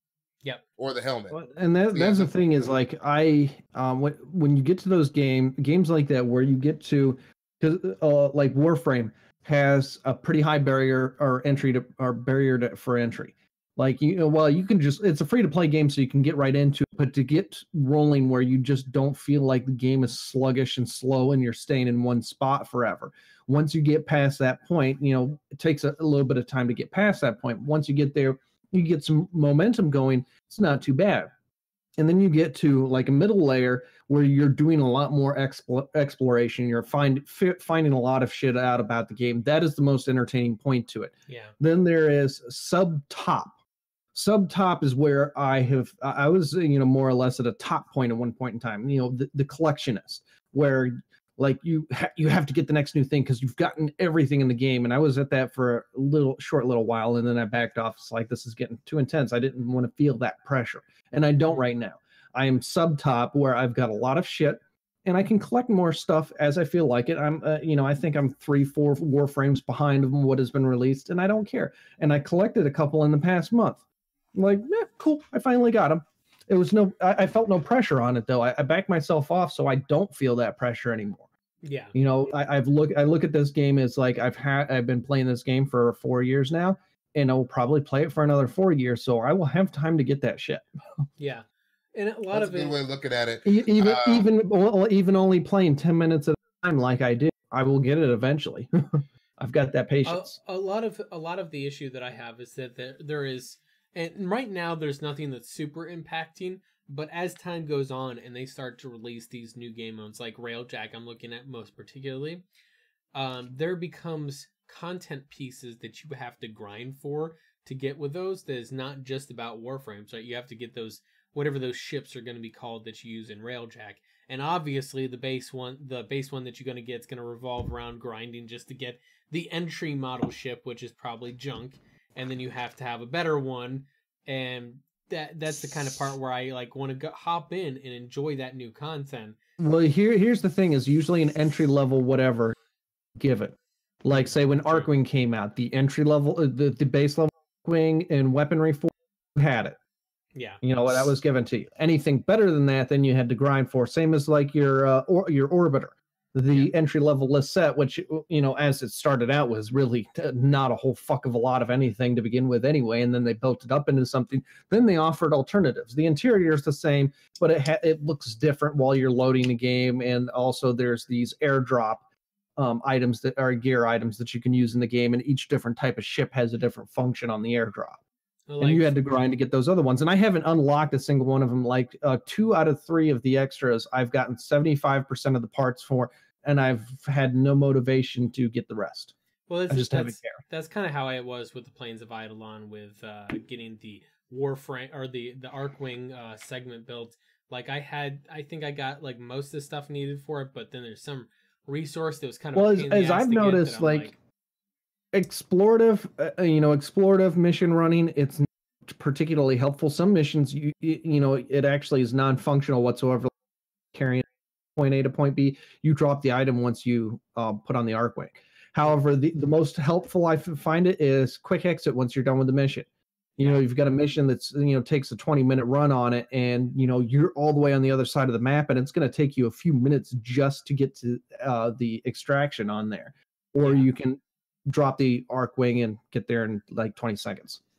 Yeah, but in that being said, I think that there's a lot of lessons to be learned from Warframe for companies wanting to do live service thing. One of the lessons that I think that a lot of companies can learn is you don't have to do it. And that's when Kev's talking about all these games being run by salesmen, right, and marketers. One of the things they do is they don't really have new innovative ideas, right? Because they're not sales and marketing. They're not product people. They say, hey, this did well. Yeah. All they see is they look around at market demographics. They see trends.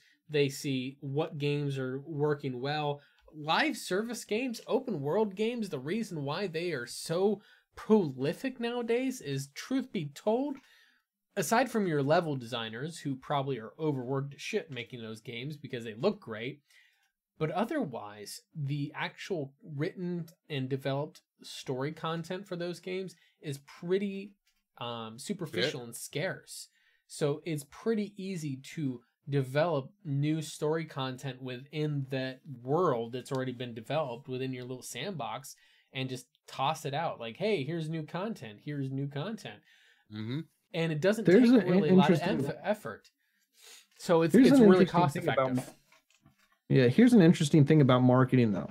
And honestly, my opinion, the most successful marketer in the world was Steve Jobs. And the reason why, and I don't really care for this marketing, but it fucking worked. And the biggest reason why is, like, you look at a lot of the games and other, industries, what they do in marketing is they start chasing successes. Somebody lands on a success and then they, all chase each other. Usually the person who starts off the first idea is not because it's not due to marketing. It's not from, marketing insight. Sometimes it is, but very rarely. Whereas Steve Jobs, his marketing method was not chasing somebody else. His marketing method was, buy this, you'll like it. Yeah. I'm not saying try it, you'll like it. I'm marketing. I'm telling you what to think. And it fucking worked. Yeah. That's why everybody perceives Apple as an innovator. And they've done a lot of chasing of other people, other trends, but that was, as far as marketing goes, that's not what the marketing was. I'm going to tell you what to think, and it fucking worked. Well, and he was pretty elaborate in crafting of that, like to the point where he's crafting kind of a propaganda machine, so to speak, where you see the commercials of this guy standing on a plain white background, kind of trendy hipster type guy, and then you have the old fogey guy in the suit and tie, balding, middle-aged looking, who's the who's the PC guy, right? The Mac guy is young, hip, trendy, that's kind of snarky and stuff. That is all very clever propaganda, and that's what happens when you have a company that's focused heavily on sales, and they've done so well developing that brand. My point is that what happens, and this somewhat happened to Apple, although to be fair, they're actually kind of turning a page here. I'll admit that.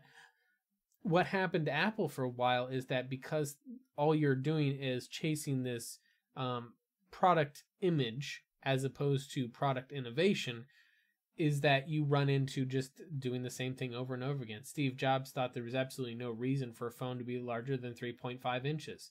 Now there's a new companion device. It's not its own phone. It's a companion phone. Oh, yeah, the Pilot. The Palm. It's just called the Palm phone. Not Pilot. It's licensed off of the Palm brand that died out years ago, but It is as a lot of news organizations are terming it, a minuscule, tiny, almost unusable 3.5-inch screen. And I'm like, a decade ago, like just a decade ago, Steve Jobs swore up and down that a phone did not need to be any bigger than 3.5 inches. That was the perfect size. And now they're tiny, unusable is the words that I've heard used to describe that Palm phone. You can't really text on it. That the keyboard's just unusable. And I'm like, man.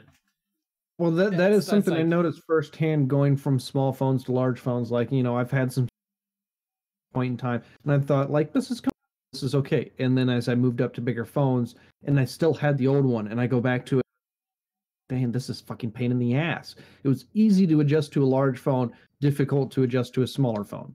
Yeah, I can see that. At a certain point, I'm sure. I just think it's funny how the culture has changed on it. But the point is that now Apple is actually to the point where the funny thing is that you're not seeing a huge amount of development with or innovation with a lot of Android phones. They're kind of like same as last year, whereas Apple's actually starting to change their designs pretty drastically and setting like getting rid of headphone jacks. Yeah, like getting rid of headphone jacks. Well, here's the funny thing is that Google made fun of them with their Pixel 1 that had a headphone jack. Pixel 2 didn't have one.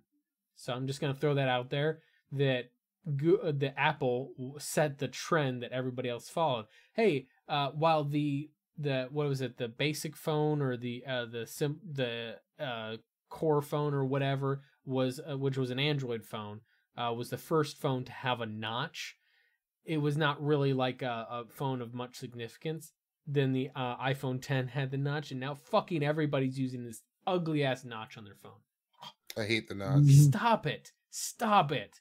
Really, have a little bezel at the top. Nobody fucking cares. And then once you figure out how to put the sensors behind the screen, you're holding the phone to watch a video.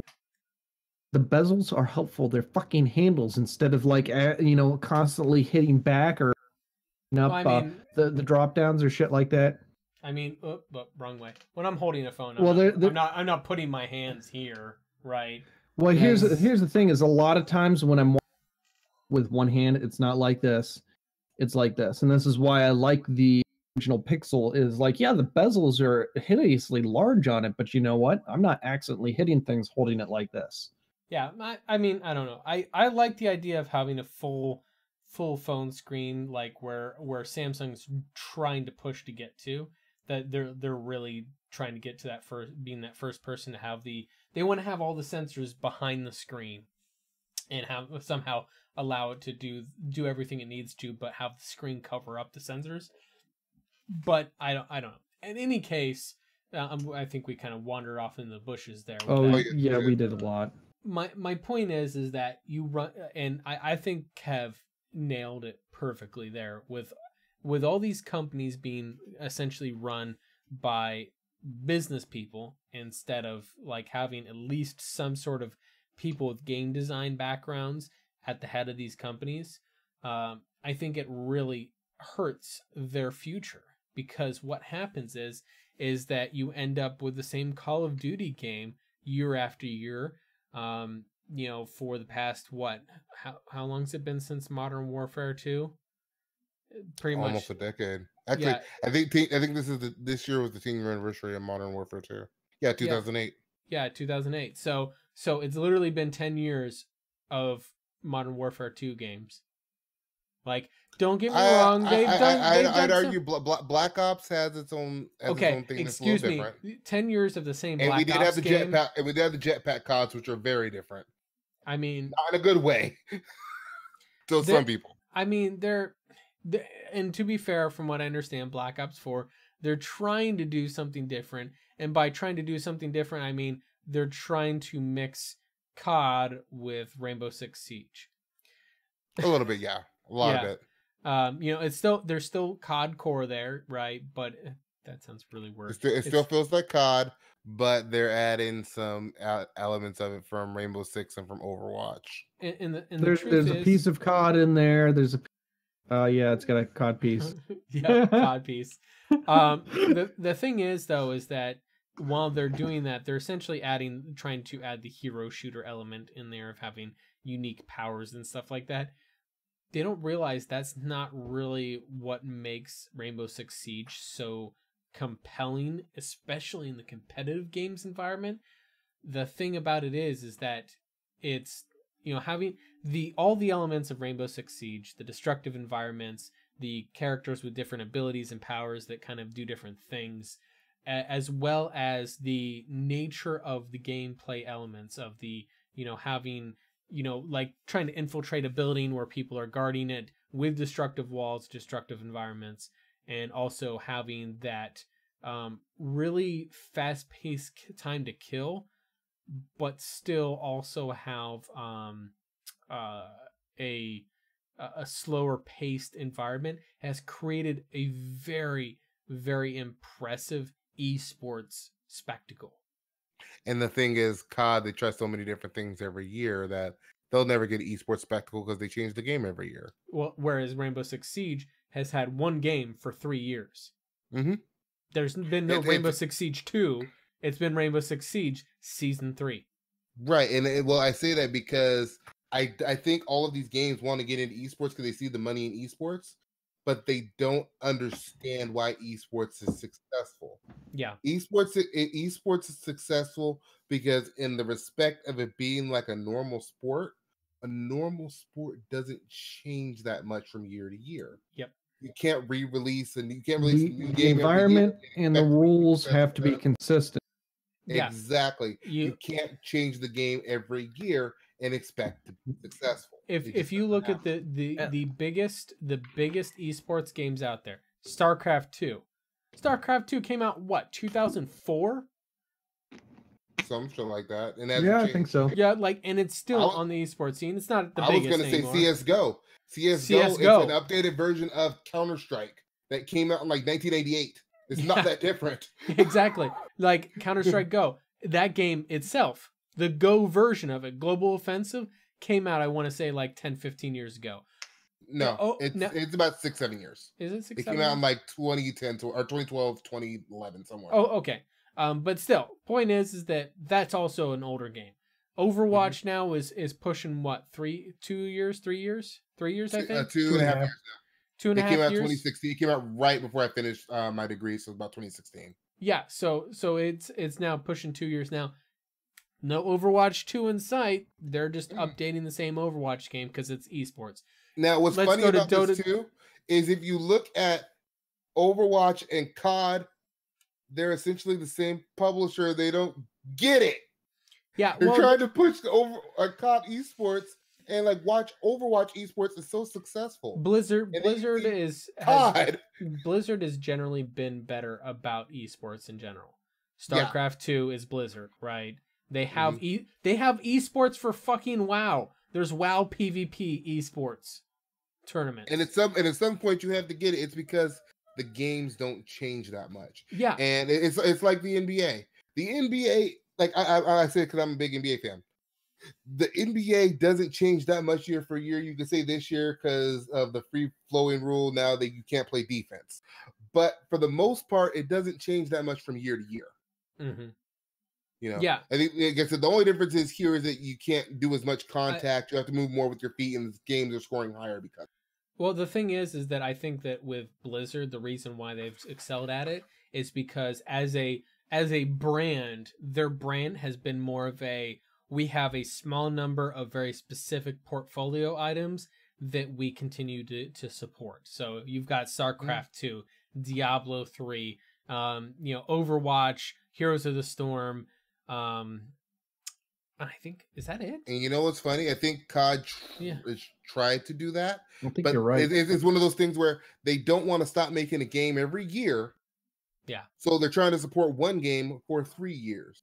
But the problem is after that year span is over, for the most part, the community doesn't care anymore. They go on to the next game.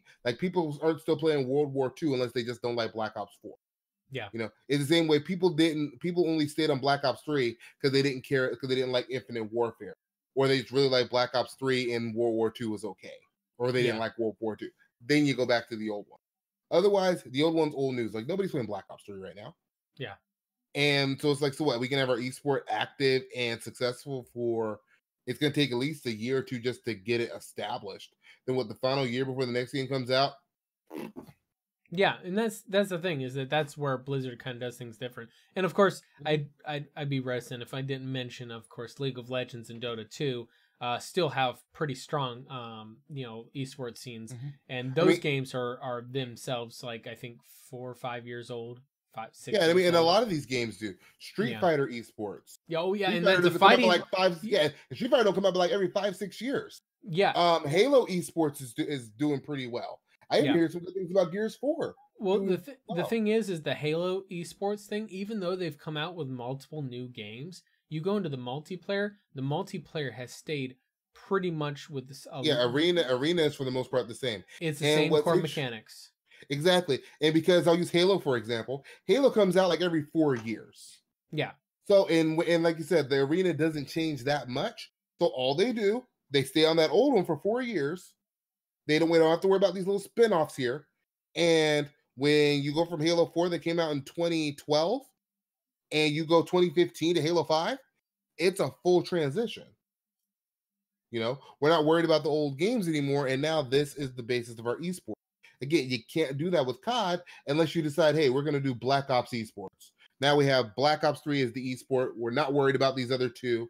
And then when Black Ops 5 comes out in 2021, that's going to be our rule change. But they don't want to do that. They're going to do, I'm going to say Modern Warfare 5, because that's the rumor next year is going to be Modern Warfare 5. Modern Warfare 4. Yeah. But they're going to say, okay, well, we can't go from Black Ops 4 to Modern Warfare 4 or Infinite Warfare 2 or whatever the hell they're going to do. We have to kind of stay, like, because Infinity Ward and Black Ops games are still very different. Yeah, well, the thing is, COD. The thing is that with Call of Duty, I think that Black Ops would be a little bit better. But the thing is that you notice with Black Ops 4, one of the things I like pointed out like immediately, I was like, at this point, it looks like Black Ops doesn't really know what it wants to be anymore. COD doesn't know what it wants to be. Well, yeah, Call of Duty in general doesn't know what it wants to be anymore, because you go into that multiplayer. COD multiplayer has not known what it's wanted to be, I'd say, since Advanced Warfare. I could say that, because then they kind of tried to do the jetpack thing. We don't really like that. Oh, you see Battlefield's going back in time, so let's do World War II. I don't think that's really doing it. Like they just kind of skipping all over the place. Now they're doing Battle Royale mode, and then they're also trying to take some elements from Rainbow Six Siege. They don't have an identity anymore. Yeah, they're trying to make it a little more tactical, a little more team-based, which I don't like. They have the Battle Royale mode. Yeah, and the battle. Actually, I hear the Battle Royale is actually really good. I hear it's comparable to PUBG, and I've watched some gameplay. I just haven't played it, even though I have Black Ops 4. I don't like Battle Royale. It's comparable to PUBG, but it does what PUBG got wrong better. Yeah. And I think I think that was actually good for them, because there's a market of people who want to play Battle Royale but can't stand Fortnite, and PUBG, especially on Xbox, is still buggy as shit. Yeah, and that's the audience you sell, and that's the audience you sell that. Which I feel might be a business boon for them, but I think it's a great business move for them, especially because PUBG isn't on PS4. Yeah, well, and the thing is though is that with the Battle Royale mode, that's a live service dedicated system that you have to support for years, and I don't think I think they're going to support it for a few years, because they've had the habit of, since they've gone through the 3-year cycle. Yeah. Particularly Treyarch, like they supported Black Ops 3 for 3 years. It wasn't the main in focus Call of Duty, but they kept adding shit and fixing shit. Yeah, Black Ops 3. They did that for the whole 3 years. I was thinking you were saying Modern Warfare 3. I'm like, no, they didn't support that shit for 3 years. Yeah. Infinite Warfare still played it for 3 years, but they're still updating and fixing Infinite Warfare too. Mm-hmm. So with this new cycle, I'm pretty sure they're doing World War II, but I'm not sure. I wouldn't surprise me if they were still supporting it. So I think they're starting to get that, people want to play these games a little more long term. God, is it just amazing to me that I feel like that World War II just came out? Just a year ago. I know, it feels like it just came out. That statement right there without context is fucking ridiculous. World War II just happened, right? Mm-hmm. But no, you're only 80 years late. Hey guys, it feels like it was only last week. It was the Great War. How old am I? You don't want to know. So, but welcome back to the rest of us, Sleeping Beauty. Yeah, apparently. So, but no. In any case, I think that a lot of times, I definitely agree though that having salesmen running your company, you run into this issue of having uninspired games. And I mean, I can point to some examples. Andromeda. And that's the whole industry right now. Yeah, there's a lot of games and that's where a lot of the indie resurgence has happened, is because the AAA industry is run by corporate suits, not game developers. And so as a result, all they're doing, and the players are, telling with the voice that the marketers only know. They're starting to shy away from it. They were hanging on for a while, but I would also say they're not saying what the only word the marketers know is the only one that the marketers will listen. True. Yeah, that's wholly different. Like, because people do complain. Like, you see, like, look at the way the downvoting and everything happened. I'll say with Infinite Warfare, which Doom Immortal is looking to go in that same direction. It's already there. Wait, if you see their reveal on YouTube. No, it's gotten downloaded to oblivion. They've been re-uploading it, censoring people who are bashing it on the YouTube comments. Oh yes. Man, it's been bad. It's right. Probably I was trying to remember what was the deal with that? Are they making that a live service game? No, the Doom Immortal, or not the Doom Immortal, the Diablo Immortal. Oh yeah. Okay, gotcha. Yeah, Diablo. Yeah, the only thing, and I think the main thing that they're pissed off about is that the features that are being put into this mobile spinoff, which is kind of just a clone of Diablo 3, which will probably be microtransactions out the ass.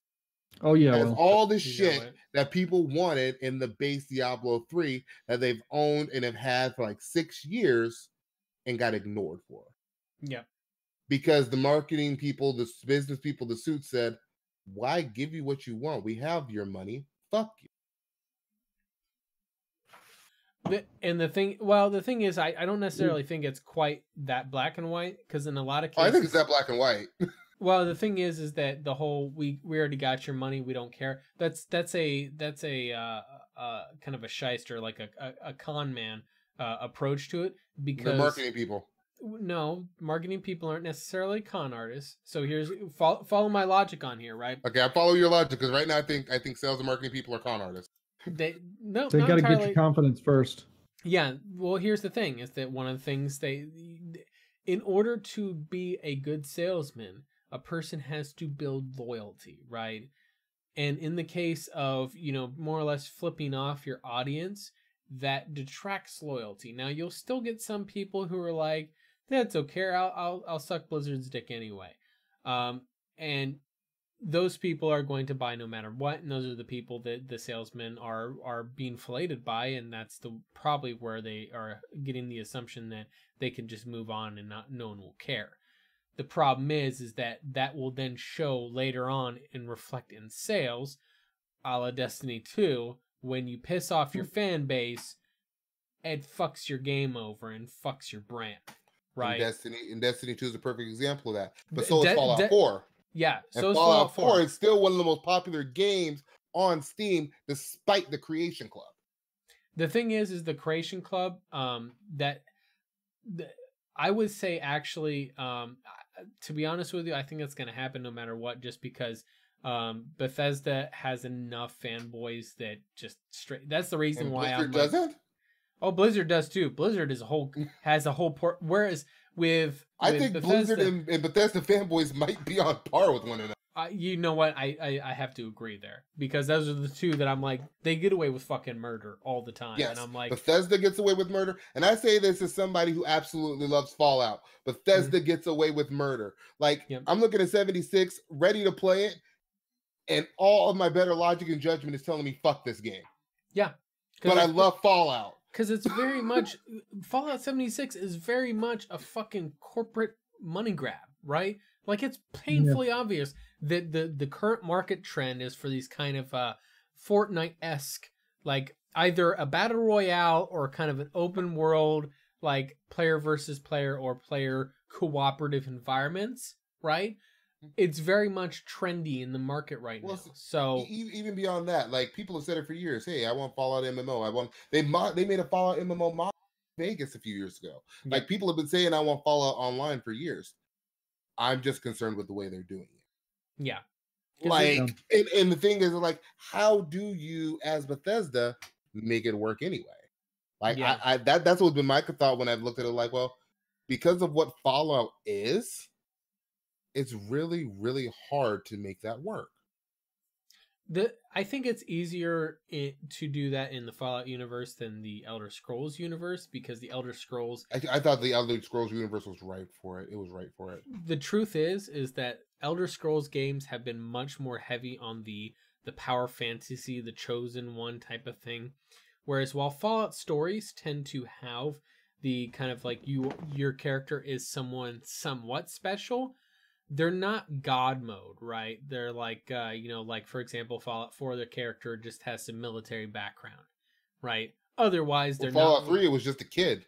Yeah, it was just a kid. It was just a kid who the spoiler alert, the I don't even remember I can't think of the word Enclave. right now. No, not the Enclave. Oh yeah, the Overseer.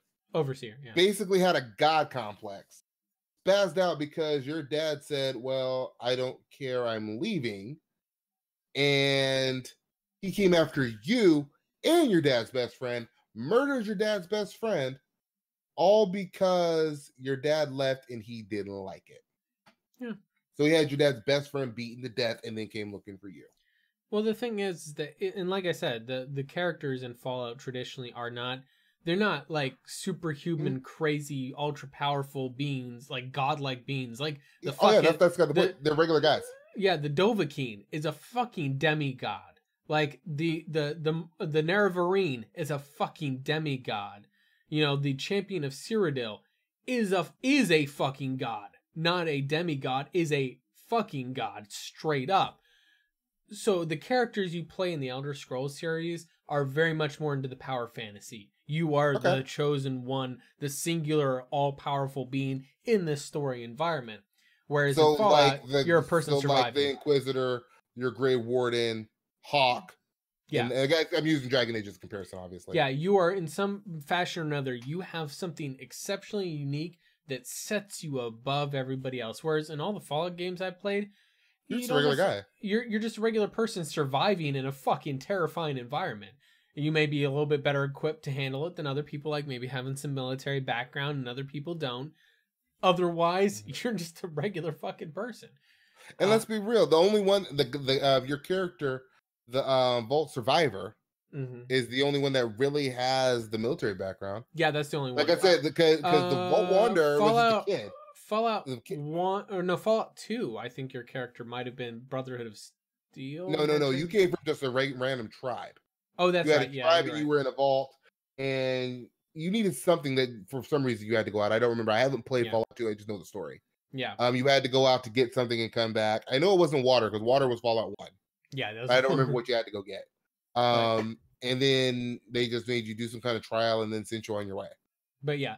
Well, in any case, though, the point is I feel like Fallout, because of the fact that there is no chosen one thing, one of the things that I roll my eyes, for example, at ESO, right?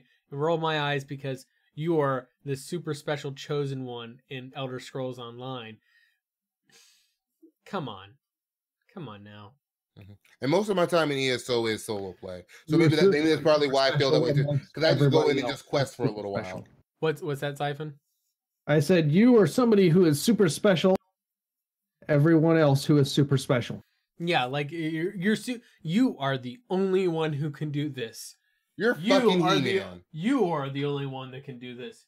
You are the only one that can do this. And you are the only one that can do this. It's like, okay, yeah, you just ruined me my and the fantasy. homies are the only ones that can do it. Wait, him and his homies can do it too.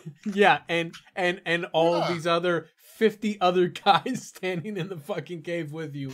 Like, so it's starting to sound like a gangbang. Only you can do me. Only you can do me. Wait, okay, you and your homies can do me, and him and his homies can do me. I've got a quote for this. Nonconformists are all alike. because nothing captures the spirit of anarchy better than a mob of people in identical uniforms unquestioningly obeying one man. Instead, I say it's hard to overthink a rock. I say we all listen to everything that Gaben says. Praise Gaben. Yeah. I say that we shuck off the corporate yokes of EA and Activision and therefore serve Ubisoft. Or screw EA, I'm going to buy everything from Blizzard because they're not part of a joint conglomerate with another giant corporation, Activision. Blizzard's okay. Blizzard's okay, guys. Activision's evil, okay?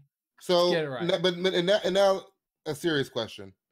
Since we've established that basically all of the major publishers are evil, I don't care if you're Take-Two. Take-Two don't get enough shit. Take-Two Activision, Blizzard, EA, Ubisoft, you name one. I'm probably forgetting a couple. Bethesda. Yeah, Bethesda. They take a lot of shit, which is the bulk of the AAA market at this point. Yes, that means you should only play Warframe. I'm not coming to that. But I do have an answer to that. So as consumers, how do you protect yourself? And I don't think the answer is just to play Warframe. I don't necessarily think the answer is to just play indies either. Yeah. There has to be a happy space in the middle. So here's the thing. First of all, I want to drop a name at you that most people probably have never heard. Tencent. So you've probably never heard of Tencent, you listener out there, but they are actually the largest publisher in the world by a lot. Yeah. They are larger than EA, Activision, and Ubisoft, and 2K Games combined. And didn't they just start off with League of Legends? They just started off there. No, that's Riot. Tencent is a Chinese publisher that owns like probably a dozen or so MMOs. They actually have paid stock into Digital Extremes, by the way. So they've got their fingers in Digital Extremes. Now the thing is, to be fair, I don't necessarily think they're all evil or whatever. I do. So here's the thing: is that what they did was they actually invested some money into Digital Extremes to keep Digital Extremes independent. That's kind of their thing. They didn't want them to be a company under them, but in doing so, they essentially are publishing Warframe in China. And so they get to keep a chunk of the profits from the revenues coming in from China. So that's I don't even have a problem with that. My beef is I understand, you as a game company some money. But why do you want all the money? Yeah. Like, can't you just make your money? Like, I'd even get you if you want to do a free-to-play title with microtransactions, do it. If you want to do a $20 product game with maybe not so egregious microtransactions, do it. But why do you have free-to-play mechanics and $60 games? You have have the nerve to have a $100 version plus a season pass for $50.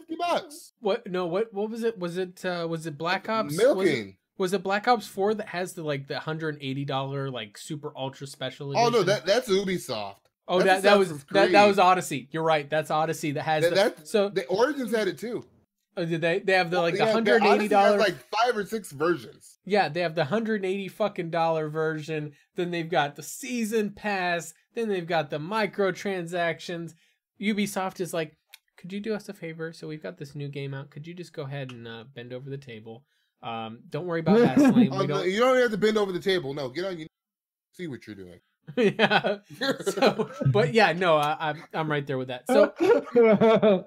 In any case, though, yeah, I don't know. The thing where I feel the happy spaces, though, bringing it back to your question on there, is I feel that the happy space in a lot of these games, if you really, really enjoy a game like, say, Fallout or whatever, the best thing that you can do is speak with your wallet. Maybe you like Fallout 76 or whatever and say you want to buy that game outright and it has microtransactions in it. You don't want to see microtransactions in the next Fallout game. Don't fucking buy them. Sorry, I'm not yelling. I've done that. Guys, no, I agree with you. I don't buy into microtransactions. Yeah, much often. I've had my moments with Mass Effect. I'm not gonna lie. I've had a couple moments with Mass Effect where I spent like $10 before. I'm not saying I haven't, but in general, I don't buy microtransactions. That's the thing, is like, if that is actually a beautiful thing of the milking factor in the gaming market right now, is they have revenue streams from so many different facets that you can say, hey, I don't like the fucking microtransactions. I'll buy the core game, but not the microtransactions. And speaking with your wallet that way can help avoid them happening. Yeah. Hopefully, but it hasn't stopped season passes. But here's the catch on there. The biggest problem. It hasn't stopped them yanking content from in-game and putting it in a season pass. It hasn't stopped day one DLC. Yeah. So how much is speaking of your wallet really do? Because they're not. Those ones are micro, like the season passes, the large chunk DLC. Those aren't exactly microtransactions. Those ones are like $1 to $5 purchases. There's hundreds of them. Kev, the thing is that the reason why they're still doing it is because enough people are not speaking with their wallets. Enough people are just blindly buying what they're fucking told and not actually being an informed consumer. They're speaking with their wallets. They just don't realize what the fuck they're saying. Yeah, they're just blindly shelling out money. For example, microtransactions, that's especially the more manipulative, glorified gambling. I'm not talking about direct buy like in most of what Warframe shit is, but like your Overwatches and Mass Effect multiplayer type gambling simulators, right? Those ones are the ones where even if all three of us never bought microtransactions, in fact, even if 90% of the people playing those games didn't buy the microtransactions with real money, it would still be financially justifiable for Blizzard to keep them because of the whales. Because of those fucking whales, which I don't like calling them whales. I like to call them gambling addicts, because those people are not necessarily rich. They're people with a fucking gambling addiction that are being juiced. How many of them are actually gambling addicts, though? How many of them aren't kids, maybe even rich kids, with full access to mommy and daddy's credit card? Or mommy and daddy save the credit card. Yeah, that's even worse. I agree, it's even worse. But, you know, it's a thing. I'm going to use my kids as an example. I don't save my credit cards on consoles for that reason. Yep. But my son used to come to me all the time when I had my Xbox. He prefers the Xbox. He would play the Xbox. And came to me he wanted to watch a TV show. He was like 4 at the time. He wanted to watch, I think it was Doc McStuffins. He asked me to buy like $150 worth of Doc McStuffins. But the way the Xbox is set up, it doesn't tell you what you're buying. It just says put in a password.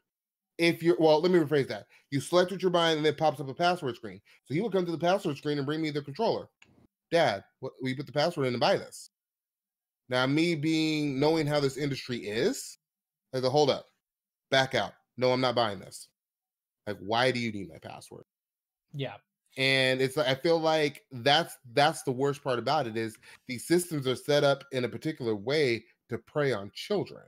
Yeah, and while people are saying that it's worse to conditions them like this to be as an adults. Right, exactly. And like my son also did it with Plants vs. Zombies Garden War, microtransactions in it. And that game was full of kids. Like I played it with my son before I put the headset on. It ain't nothing but kids under the age of 13. Yep. And that's cool. I mean, it's cool. It's a shooter for kids that kids play. I've played it with my son before. It's great. And he's tried to do the same thing to me there too. Where, hey, buy me $50 worth of microtransactions. He doesn't know. He wants the sticker packs. He wants the cool costumes for his character. I get it. Mm-hmm. But it's like they're preying on children in a way that they shouldn't be. And they're preying on maybe adults who maybe aren't gamers, or who maybe aren't hardcore gamers, or maybe who only play like their game. Here's the thing. You know, like a lot of adults where, you know, we don't have time to play a lot of games, but we still like the game. You know, maybe there's that adult that they just play The Witcher. Here's the thing, is that's talking about console games. Let's not even get into mobile games. Oh, those are even worse.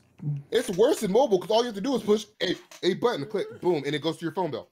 Yeah, and there is no refund. Why mobile gaming is an independent multi-billion-dollar gaming industry. Oh yeah.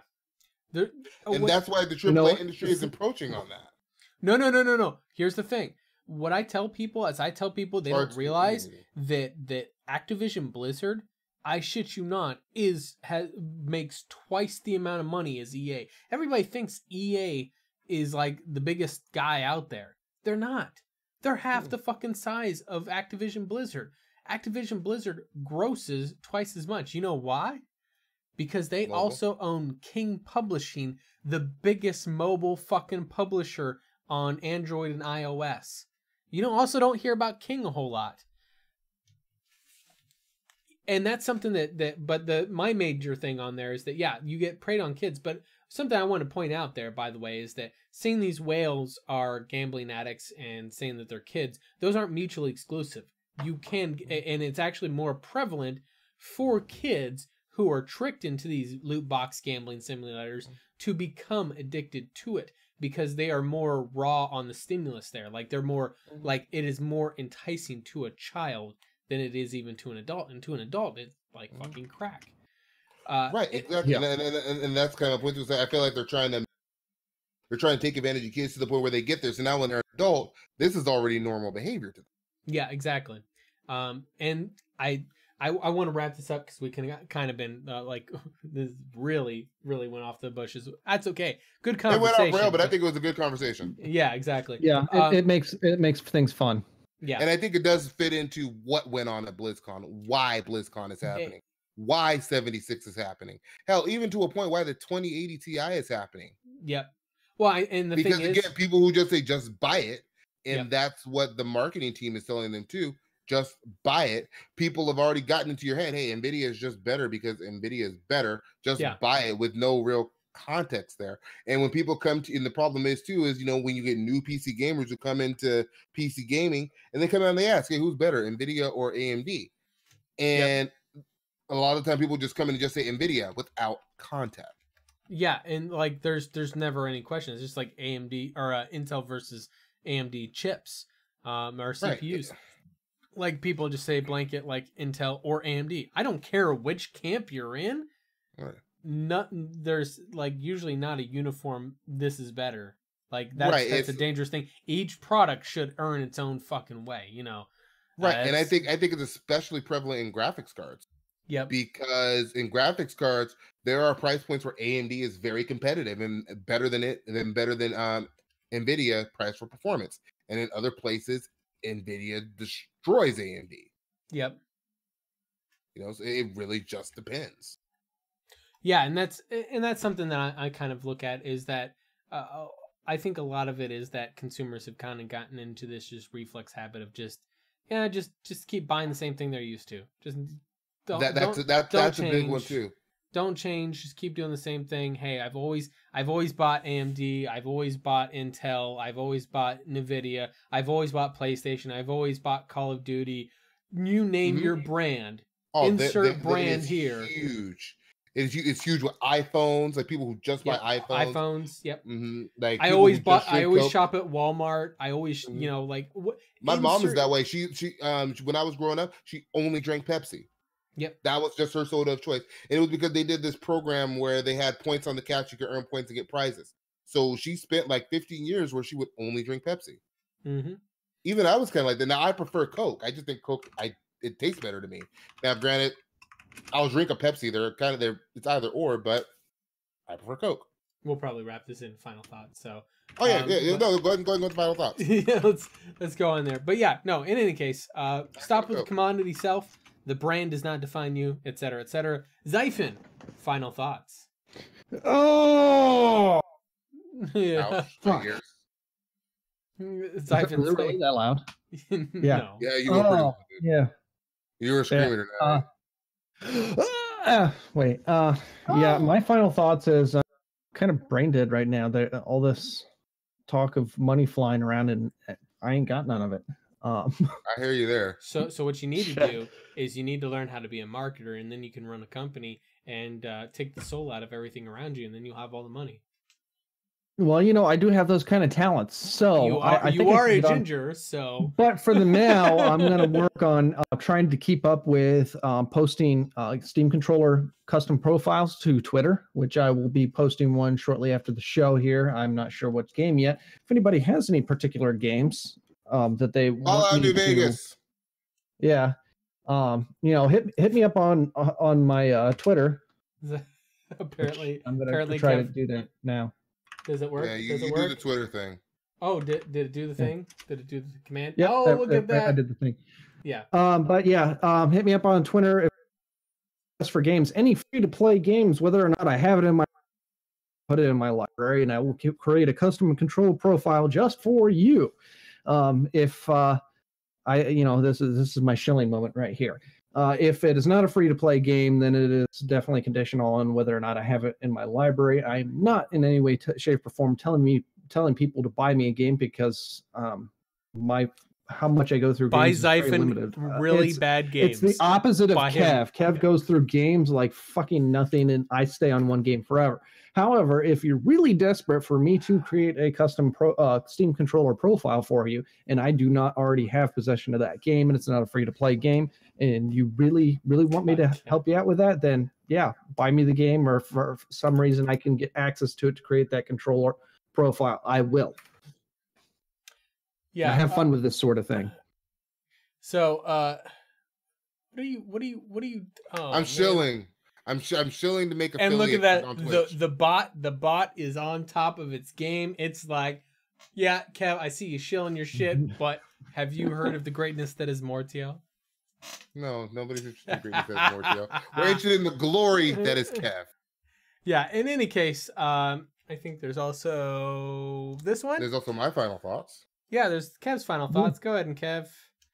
Like I was saying before, I'm trying to make affiliates, so come follow me. I'm at 37 to 38 followers right now, trying to hit that 50. Because I can get the viewers and the watch time. I just don't have the followers. I've been streaming a lot of Fallout, particularly New Vegas. Probably do some Fallout 3. I want to try Path of Exile, so I might stream that too. But those are the games I've been playing. So yeah, come check it out. And yeah, we're gonna have some fun. Also, I'm thinking about starting a series for KOTOR at some point. Because I've never actually finished KOTOR. I've never actually finished KOTOR. You've never finished the original KOTOR? Fuck? I finished KOTOR, both of them. Well, the reason being they weren't on PS2 back in the day. So that's the first one. I didn't have original Xbox. And then when I got my PC and could actually play them, I couldn't get them working correctly with the 1080p mod. So I played it back in console days.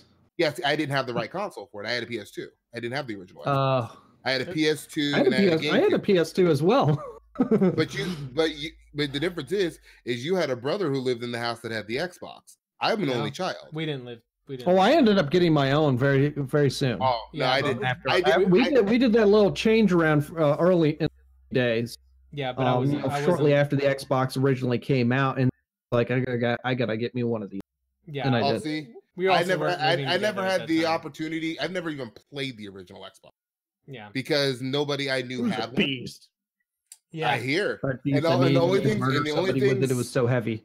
So the only things I had ever heard about the original Xbox was that it was a Halo machine, and I didn't play first. So real quick, while you guys are rambling on there, you let me ramble. Real quick, just to acknowledge, he got drowned out by the chat on there. Hello, Dr. Hugo in chat.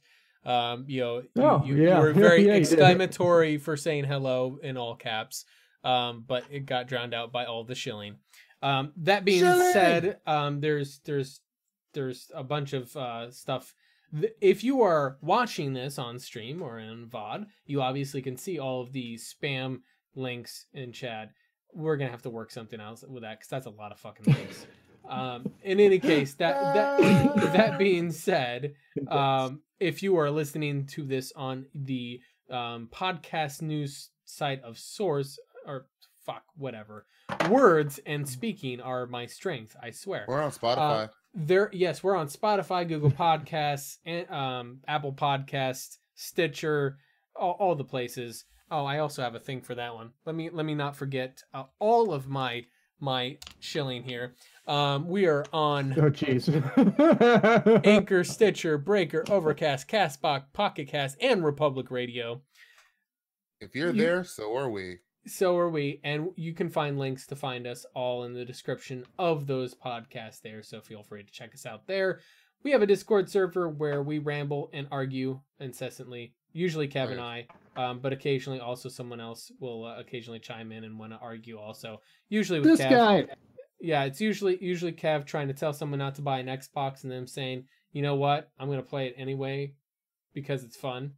Don't buy an Xbox, you'll regret it.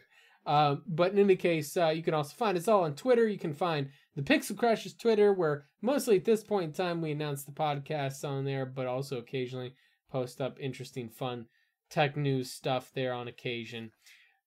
You can also find me on YouTube. You can find Kev on YouTube. You can, I think there's some Xaiphen stuff on YouTube as well. Obviously, it's all old. Don't bother. It's old. Kev, I already put out your twit thing on. Never mind. Anyway, Kev is spamming the chat with extra stuff. I should just He's ban. 3 steps behind. Yeah, 3 steps. I'm 3 steps ahead. I'm gonna go ahead and ban. I'm doing it for next week. Watch this, guys. Watch me just go ahead and time out Kev in chat. Abuse. Purges messages from the chat. In any case, we're gonna get signed off here. We'll be back next week, folks. I know. I didn't. And it's glorious. Fine, suit yourself. I really will. Damn. You petty. You're petty. You shouldn't have fucking brought it back up, man. You challenged it. I had to follow up. Anyway. So in any case, I think I can undo it. Nope, no, that just times you out for another 10 minutes. Yay. I just timed him out for timing him out. So in any case, we'll be back next week, folks. We're going to do a kind of a delayed after the fact N7 an N7 stream for it'll be after N7 day. Unfortunately, we'll be a day late and $1 short there. But we'll be playing some Mass Effect 3 multiplayer for you guys, going back to the old school. Go fuck yourself, Kev. We will not touch that goddamn abomination, and that game should burn in hell. You know how we disagree on Andromeda. Yeah, because I don't like a game that's a fucking cash grab and is pretty much there just to try to juice every fucking dollar out of you in loot box gambling. But that's kind of what Mass Effect 3 did. Yeah. And we just found a way to game the system. Mass Effect 3 is not as bad because at least it... what made Andromeda bad is when they fucked up the loot progression. To quote the exact numbers, if I remember correctly, there are, I think, literally twice the amount, or no, excuse me, it was something like, there was like 193 drops from loot boxes in Mass Effect 3 multiplayer, and there was over 600 loot drops from Andromeda loot boxes. Oh yeah, I'm saying Andromeda is way more egregious. I'm not disagreeing with that. Yeah, I'm saying that at the same token, it's still kind of similar. So. It is similar, but that's like saying, hey, shooting you in the kneecaps is the same as shooting you in the chest. With our wallet by not buying the loot boxes, but the game is so difficult to play without that. Yeah, that's the major problem, is that especially like the fact that your character progression this is not something that they added with patch 1.09 where they fucked up the progression. From the inception of the game, your character's leveling up and progression is tied behind loot box drops. So, like, and that was not something that was in Mass Effect 3. You could, once you got a character, you level him up to level 20, he's ready to go. Whereas in Andromeda, you level him up to level 20, hey, congratulations, now you have to get 9 more fucking loot box drops to max him out. Sorry. Yeah, that part pissed me off too. I like it for the gameplay. I enjoy the gameplay still. I still pick it up when I can find a match. The gameplay loop wasn't necessarily bad if you play it once or twice. However, when you played it as much as I did, trying to get those build guides out, it just kills your fucking soul when you saw. Oh yeah. I'm totally not talking about doing it that way. I was talking about purely on an island, playing it once or twice every so often, casually. It's fun as hell. Yeah, but that's not going to happen with me anymore. However, on Kev's Twitch channel, you may see him play it at some point in time. If I can find a match. Yeah, he may. I won't. I will not touch that. I'd have to probably get it on PS4 to find matches at this point. That game has not been installed. It is fucking dead me. on PC. Oh yeah, I have no doubt. I haven't installed the game. The game has been uninstalled for me for the past 3 months, something like that, or more. I don't. How about say you've had it that recently? No, I think it has been longer. Yeah, because you uninstalled that shit like right after that shit came. I think like 3 months after it came out.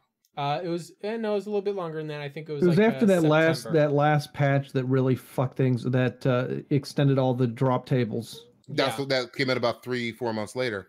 And then I remember I kept playing it. I was playing it by myself because I could still find people online. And even after they changed that drop table some after that, and I'm like, you know what? I'm just done. Yeah. It's like they changed the drop table some, but they didn't change it. I don't think enough. The problem I have is that I don't have the fucking time or energy to grind out. Like, I want to feel like I have the most complete kit to do what I want with the character. And so whenever you have it where I have to grind out thousands of fucking hours, like I had to play 1,200 fucking hours on Mass Effect 3 to max my manifest. I don't want to know what the time it takes for Andromeda. I can only fucking imagine how many thousands of hours. I mean, they were talking about it took like 7 years to max your manifest in Andromeda or in Mass Effect 3. I remember that. I thought that was egregious. And fuck? Andromeda's worse. I don't remember. I thought I turned off that timer. By the way, if you're watching this on the night here as we're rambling, this is not an off-air rerun. That I don't know why that's on. Anyway, point is that I can't do Andromeda. We will. I think it's time to wrap it up. Yeah, it's time to wrap it up. The marathon thing is apparently telling us that it should be. In any case, guys, we'll be back next week with some Mass Effect 3 multiplayer game stream. So come check us out for that live here on Twitch. And then we will be back in 2 weeks for another podcast. You guys have a good night. We'll see you next time. And be good to each other and be informed. Stay glorious. Be informed consumers and stuff. Stay glorious and praise Gaben. Let's not praise people. That's bad. Don't do that. Praise Phil being informed consumers. Oh, Kev, don't do that. Please don't. You have to praise someone. Oh, Kev, stop. Stop what? Praising Gaben.